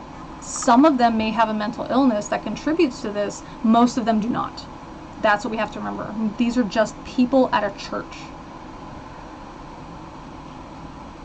It's not about what you believe, it's about what you do. Right, that's a great way to do it. You can be a Christian baker, a pagan baker, an atheist baker, so in the same way you can do all of that as well. When you go into a Mexican church without a shawl, as a woman they're going to chase you out and throw chancletas at you. They're Old Testament. That is really too bad. I don't know what chancletas is, so please let me know. Alright. It dwells unseen. Dwells unseen. Dwells unseen, not 12 on C, but that's alright. Get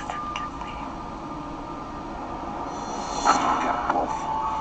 Get up, wolf. Get up, spirit of the wolf. Spirit of the wolf, get up and face me.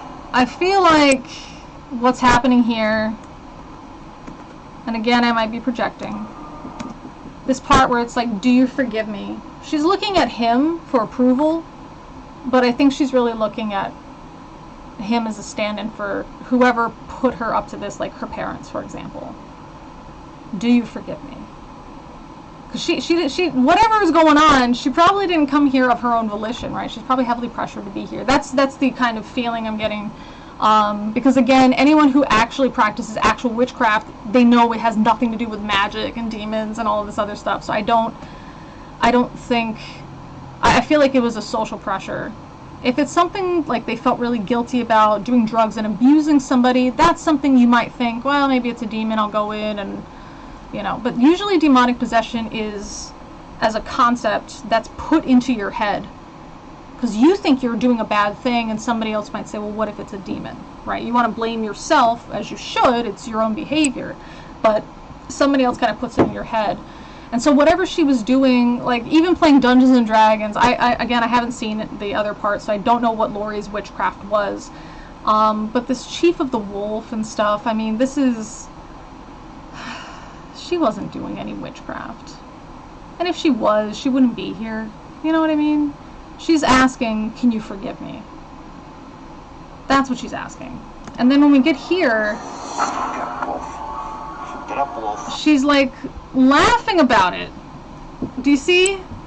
It's this idea like, I can't believe this is happening still. Are we done?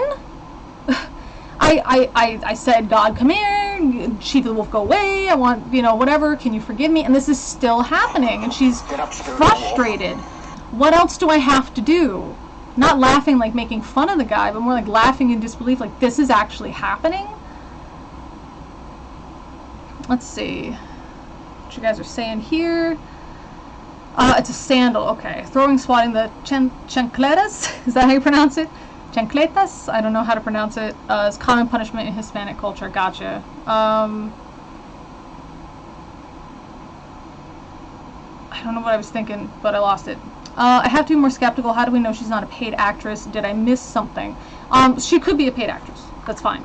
I mean, we're not, I mean, the thing that we're talking about is the concept of demonic possession, not actually demons really possessing somebody. We're talking about the psychological concept of demonic possession and how it happens. That's what we're talking about. A type of flip-flop. I gotcha. What did she do? Did you say she was playing D&D? I don't know what she did. So we can try to find it, because now I'm curious. But I'm saying it could have been something like playing D&D. It could have been. Because when I was playing D&D, I was accused of, bringing witchcraft into my house. The second time, chancleta, is that what it is? Like get a strong tea, chancleta? Is that what I'll try? Sorry. I think this is all being acted out. I think this all being acted out is the least worst scenario. Yeah, I mean, for her sake, I would hope this is an act. That this is just acting. I would hope, for her sake. But I don't think it is. That's the sad part. Alright, she might be a furry. It could be! It could be. Somebody found her fur persona and accused her of witchcraft. Get up, spirit of the wolf. It's a spirit of the wolf now, not chief of the wolf. Spirit of the wolf, get up. Okay. Laurie is very strong. Isn't the name important? Well, that's more Catholic stuff. They're not We're two Catholic. grown men. Aaron is strong. We're two grown men. I lift weights. No bigger than either of us. This is a And woman. There's two of us. We There's simply two of are having us. a difficult time controlling her. Well, yeah, of course you're having a difficult time controlling her. Most people don't expect to have somebody thrashing about. That's what she's doing. She's thrashing about. Spirit of the wolf. I mean, what did they think? I mean, she's not a tiny woman. She's got a little heft to her. Did they think, oh, because she's a woman and we're just two men, that we'll be able to just like hold her down with no problem? I mean, it's physics. Come on. We're gonna snarl a little bit, huh? I'm gonna snarl. Look at me, spirit. I command you to cry. That's a frustration. That poor thing. She thought it was over here. That's when she thought it was over. She's frustrated. And part of her probably thinks, well, okay, if they're still performing the exorcism, maybe there is something going on, and it's just, how do I get it out of me? Not that she's lying or faking it, but just she's frustrated. How do we make this stop? This is very uncomfortable. Think about being in her situation. And it's filmed. It's really uncomfortable. Don't you just want it to be done?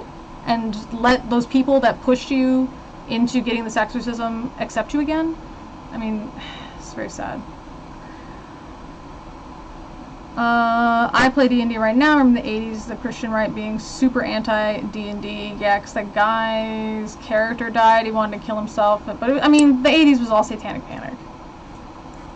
He wears a Catholic collar because of the Exorcist movie. Right, I don't think he's Catholic. Does the spirit of the wolf in this context relate to native people, religious belief in some way? We don't know.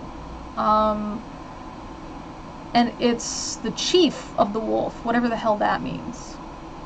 Again, I don't think there's anything important or anything. I think she just spoke words. Said was the time when a woman was intoxicated with ergot, and in the bread they acted out like maniacs. That led to the Salem witch hunt. Yes, I have talked to my students about that, and it's the ergot poisoning. I mean, it's pretty serious stuff. It's not just women, it was like younger people that were like a smaller dose of the ergot was able to cause reaction in them, but also animals. So the animals had started dying. Like your livestock would be fine, and you fed them that rye, you'd come back like tomorrow, and your animals are dead, and then your kid's acting up. What else are you gonna think it is? It's Satan, obviously. Let's see. I'm not getting this acting possessed thing. I feel it's all acting, but that's just how I perceive things. What do you mean not getting acting? What do you mean it's all acting? In what way? Like it's behaving a certain way because you expect it, or do you think they're deliberately faking it to put on a show? Which type of acting are you talking about? Say I, the spirit of the wolf. I receive the judgment of Almighty God. Of Almighty God. Go now. She's thinking, okay, this is it. Is this over? Say pit. Come out.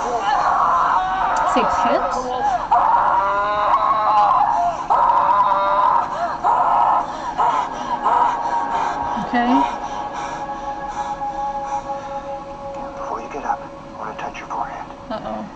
with the holy water, or the holy oil, the anointing oil. Yep, that's it. I fill her with the Holy Spirit. That's it. The presence of God. And your peace. And so much of you, God, that she will turn this lie into the truth. And just imagine how she feels right now. Looks as if she was anticipating attack subconsciously, looks at him carefully, can't help but react to every gesture if she believes in it. Yeah, no, I agree. Totally agree with you, Michael. What we're talking about is not that she's actually possessed by real, evil, satanic demons. We're not talking about that. We're talking about a subconscious belief or being convinced that you're demonically possessed, and that only through a screamy, frustrated exorcism can you be redeemed in the eyes of the other people that also believe this. That's what we're talking about. You think they're faking it? Okay. Do you think she's faking it specifically, or that everybody's faking it? Exorcism is boot camp. Tear them down and build them up. Sort of. I would say sort of. They tore us down, though. They didn't build us up. We had to build ourselves up with, like, actually, we are kind of cool. They don't let her alone until she gives up and surrenders to them. Yeah. And you will make her a great warrior for you. Where do you think Laurie is now, spiritually? Today is a huge success for Laurie. The proof is in her eyes and in her face. It's in her eyes and in her face. I mean, she's broken down. The holy oil is PTSD in a bottle. Oof. Yeah, tell me about it. Whatever anybody thinks about the exorcism, they have to look at this woman and say, she now has gone several days without cutting herself and has no more desire to cut herself, no more... That's it? That's not witchcraft. That's a cry for help. Let me see. Let's see if we can find part 1 of 4. It's totally different than what I thought. Yeah. Oh, it's really short. I like that beginning, very dramatic. I'm Reverend Bob Larson. I'm a minister, a writer, a lecturer, a pastor, and an exorcist. Meet Laurie. In the southern United States, there's a long history Southern of U.S. and other supernatural There we go. activity. Today, Reverend Bob Larson is in Savannah, Georgia, nicknamed one of America's most haunted Yeah, cities. I've heard of Savannah in a lot of like ghost haunting type stuff. The most sick part, just because it is a submission exercise and she is surrendered, they feel powerful, and it could be a reason for them to be exorcists. Yes. So it all feeds into itself, all of it. So the more, like, she believes that they can help her because other people believe that they can help her, or that these guys can help her because they've seen it before, and so then they help her, and now other people say, wow, they really did help somebody. So it just kind of feeds into itself. It's all a scripted show to me. Okay, well, assuming the show is I mean, that's fine if you think it's a scripted show. I'm saying I've attended exorcisms. I've had people perform exorcisms on me, or attempts to perform exorcisms on me in some cases. This is not, like, to me, this is, I mean, even if it's not scripted, it is a good example of what to expect at an exorcism. Yeah. That dude sounds like a massive tool. I agree. I guess she was happy with the response given to the cry for help. At least I hope so. Yeah, let's see what her issue is. To a young woman exhibiting rather disturbing behavior. Okay. My name's Laurie. Hi, Laurie. And the reason I think I have a demon is I was very involved in the occult. I mean, you can study the occult. I have, like, cut myself because of it. It's like an urging, like, if you just do just one, if you just get a little bit of blood, you'll be okay. Yeah, that's you know, self-harm that is associated with different types of mental illness. I mean, if that's what she's seeking this for, she needs to see like a psychologist. gone into places trying to ask the spirits to communicate with me. Okay. So I would beg and scream like, I want to be possessed. You have trouble saying that word, possessed. What is it about that that makes you so uncomfortable? I have trouble saying possessed because I guess I don't want to believe that I am, and I feel like I'm not supposed to say it. Like, whatever's there with me, I feel like it gets upset if I talk about it. oh no. I was hoping that it was something benign that her family had misinterpreted, but it seems like Laurie needs help. Like actual help. As opposed to just needs to get away from her family. No, that's okay, Leonardo. I'm angry too, yeah. I mean, she probably has bad breath too. I have OCD, very well under control. And if I do this, then this. Language is similar to the thinking for OCD. Yeah, so with the self-harm, a lot of it can be anxiety related. Not saying that everybody with anxiety disorder self-harms. It's just there's a lot of overlap with mental illness. And so this idea of cutting yourself and just seeing a little blood, it's almost a relief of a psychological pain to cause this physical pain. Yeah, she just needs help. Yeah, this poor thing. Next is meet the demon. She believes a real demon is possessing her. Let's see if we can find anything else. A writer, a lecturer. Thank you, writer, lecturer. What do you know about Laurie? I know from Laurie basically what's in her profile. Okay. She's an extremely troubled woman. She is staking a lot on this. And we must succeed. I fear for what will happen to her if we don't, because she's quite suicidal, isolated. What makes you think you're the one that's right for this? She's hurting herself. She's quite suicidal. She's isolated. What makes you think that you're the one to fix it? You know what I mean?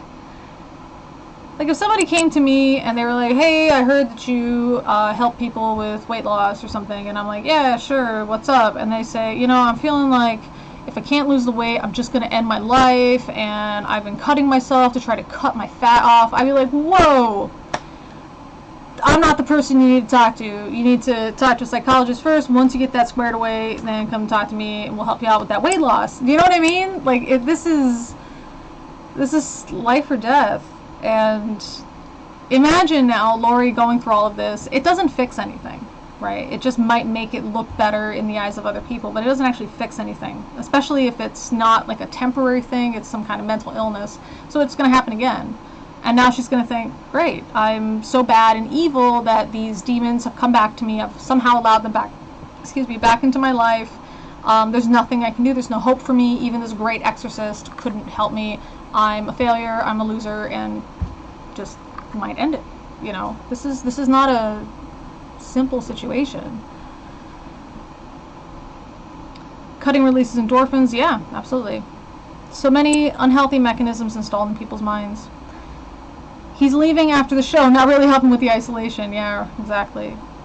Don't you just hate when paranormal video posters show videos where they say something moves in the background and they say later, nobody can explain that? Yeah, I know. That's the arrogance of believing you're God's tool. He is a tool. These reverends exploiting vulnerable people, nothing drone strikes can't fix. Not even God can save me. She's a cutter. She's hearing voices. Yeah. And she needs help. She's going to get the help she needs or possibly verge deeper into the world of witchcraft, the occult, and possibly... So the occult is not the same thing as witchcraft. So I didn't hear her say witchcraft. I heard her say the occult, and I wanted to be possessed by demons. That's what I heard her say. I didn't hear anything about witchcraft. Self-destructive tendencies. Reverend Larson has agreed to meet with Laurie tonight at Savannah's Sorrel Weed House. Cool. An historic landmark rumored to be haunted, and a place to which Laurie feels an unnatural attraction. Okay. Hello. Hello there. I mean, especially if you feel powerless, there is a desire that anything that could give you power, even a demon, could be something beneficial. But also this idea of hauntings, you know, that if Laurie, you know, if I do end my life, at least I can still exist in some sense, you know. There's a reason this appeals to people like that. Unnaturally attracted away to the sorrel weed house. Yeah, I know, right? Oh. You're looking out the window. Yes, when I came up here, I felt particularly drawn to this window. This is the first time I've had to lay eyes on you. Yes. You're not looking at me. Why? I just can't. Huh? I mean, she's shy and A embarrassed. little nervous about looking at me? So maybe we can sit down and talk for a few minutes. But he's making it seem like, oh, the demon won't look at the man of God. Really, she's just...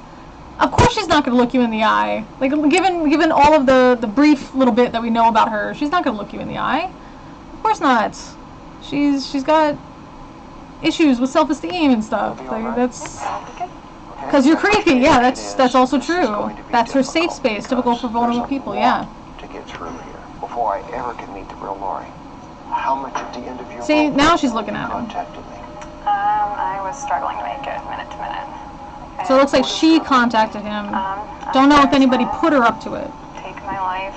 You've struggled with suicidal thoughts for a long time. Yes, a very long time. Should have gotten help earlier. Some cutting. Where? Arms, legs. Arms, legs. Done here. Where do you cut in your legs? Can I show you? Is that okay? Yeah, I want to see. Those are just little minor. Those are minor? Yeah. Extremely minor. I like how he says those are minor. Like, if you've seen a cutter, those are minor. So the fact that he said that, that's like, I feel like he's this like sheltered Southern belle clutching at it. Those are minor. Oh my, you know, like, yes, those are minor cuts for someone who cut. Anybody who knows this and has experience with anybody who does this, those are like, that's how you can tell, like, he doesn't know anything about what he's talking about, even from like a meta.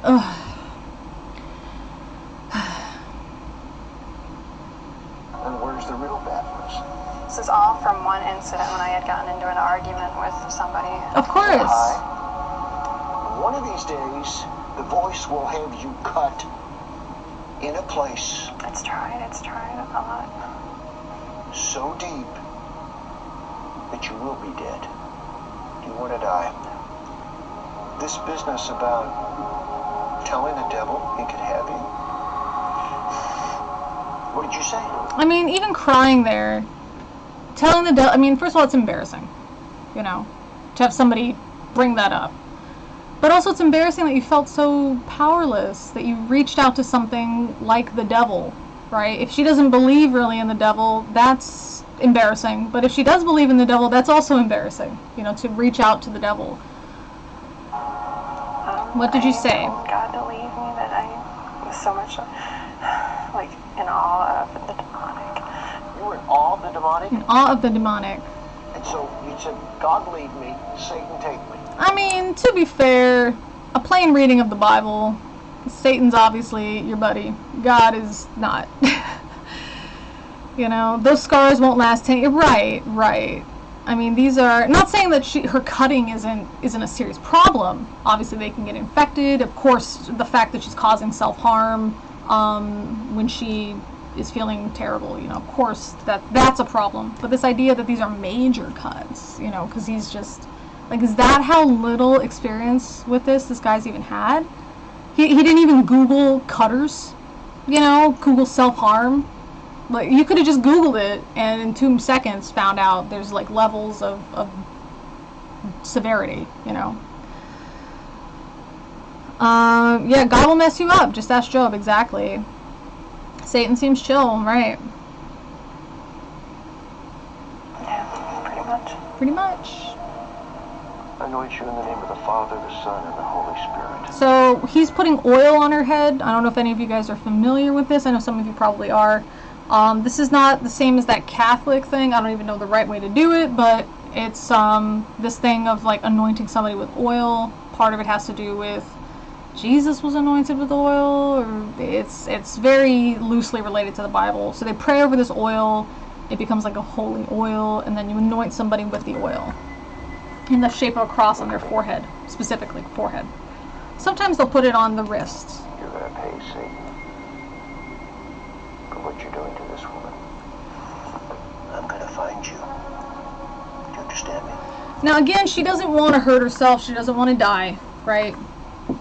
And this, what was I saying before about having that part of you, that mental illness part of you, that you don't associate with who you are, right? To her, that's the Satan part of me. That's the demon part of me. That's what's making me cut, you know? That's why I'm compelled to do it. Really, it's something within her head that she needs to get help with. It's really too bad.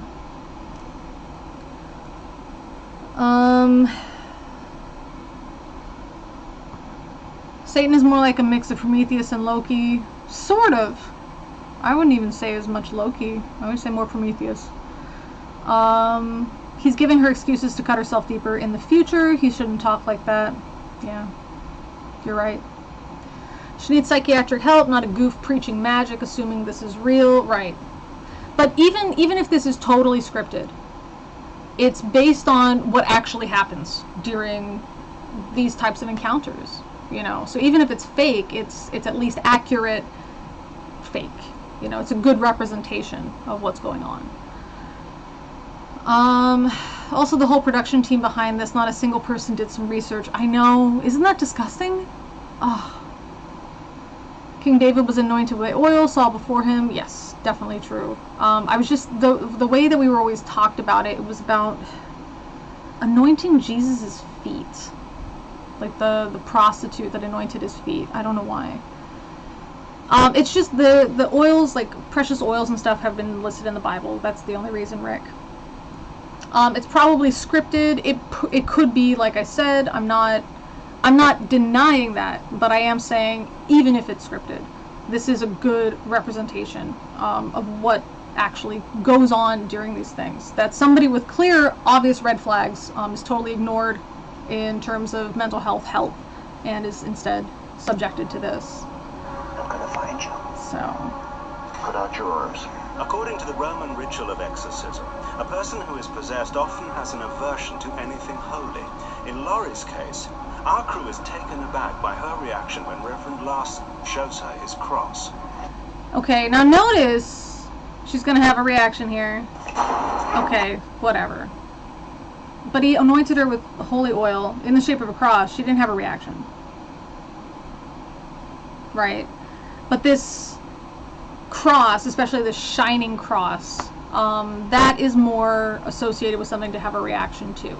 So again, if this is really a demonic possession, from the Christian perspective, a true demonic possession, there's no way that she would have been able to suffer being touched by this holy man, being anointed with this oil by this holy man, as he's speaking this prayer over her and everything. That never would have happened. If this is true, that demons are real, they're possessed Laurie, and the demons have a severe aversion to anything Christian or godly or, you know, whatever along those lines.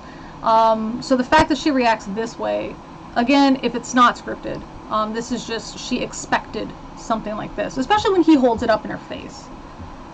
You know, I feel like it's almost, again, if it's not scripted, it's almost an insult in a way. Like, she just really needs help. She needs somebody to send her to get serious help from a psychologist, and he's just like, here's a cross in your face. You know, that, I mean, I would grab that out of anger too. You know what I mean?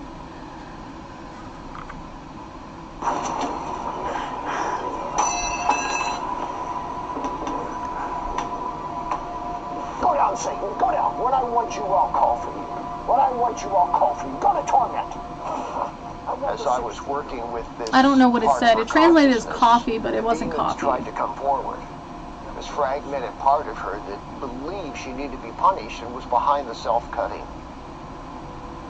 I mean, that's not a demon. That's, look at this. That's not a demon. A crying, oh, I'm terrible and I deserve to be hurt and punished individual. That, I think we're just gonna stop here. My head's hurting, but this is also not helping. So, anyway, see what you guys had to say. If it is fake, it has to be good enough to trick people to believe in this that have also seen those things before. Right. Like I said, it's tricked me, quote unquote. I mean, if you told me that this was real, I believe it. Not as a person who believes that demons are literally real, but a person who understands this whole demonic possession as a social construct kind of thing. But if I found out it was scripted, I'd be like, they did their homework, you know. Let's see. In Mexico, a charlatan performed an exorcism to a girl. It was futile. Some time later, she was diagnosed with a mental illness, medicated, and the demons went to a vacation. Yeah, exactly. A pointy object close to your eyes. Right. I put a peanut oil cross on the forehead of this demon-possessed girl, and she started going into convulsions. At least she's consistent. Shame she didn't take the cross and bonk him. Can't press charges against the demon. That's true. Or just throw it out the window or something. I don't know. Preacher, go away, Satan. When I want you, I'll call for you. I know, right? So, yeah. I mean, as jokey as we can make it, this is affecting people today. This idea of exorcism is something even a lot of Christians don't necessarily realize is still going on. I knew a Christian group, and they were mentioning something about how it must have been easier to believe back in Jesus' days because you could see exorcisms and stuff being performed. And I said, what are you talking about? Exorcisms are still being performed today. So I was a Christian at the time asking her what she was talking about. So this is still considered a bit fringe. That's why there's this video or documentary kind of presentation on it. It's because this is not something common to most Christians, at least in developed nations. So yeah, but hopefully we do understand this is something that regular people take on to themselves if they have an underlying mental illness that is unrelated to this. It might be an excuse for it, but anybody can, like, it's not limited to that by far. And also the behavior, the wild behavior that's during the exorcism, that's not from the demonic possession. So hopefully we got that. I used to be terrified of demons at night. I weirdly miss it. In which way? I'm just curious. Her subconsciousness might be convinced as a result of previous episodes that the only way the exorcism ends is if her demon manifests. It can start small some time ago, but exorcists demand more every time. Right. It's like I said, she reacted to the cross because that's what she knew that demons react to, but she didn't react to the cross being put on her forehead with holy oil or anointing her scars with holy oil.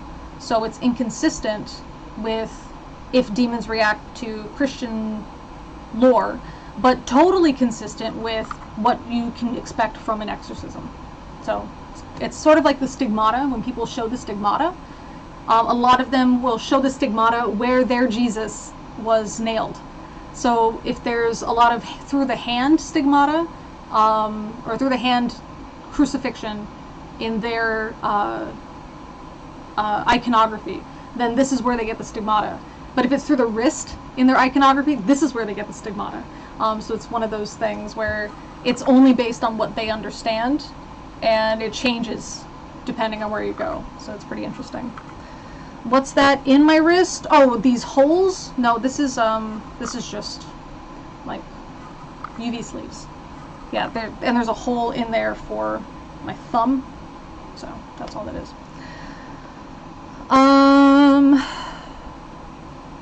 It's a shame that bathing didn't survive the Roman Empire, but exorcism did. Just FYI, bathhouses and stuff go back to Mohenjo-Daro, like way, way back in the day. Yeah, like way back in the day. It was, a lot of Europeans didn't bathe. Part of it, I forget what it was about. It had to do something with, that's like ritualistic bathing is what the heathens do, so to prove that we're not heathens, we shouldn't bathe often. That is what I understand of Christian Europe and bathing. So So,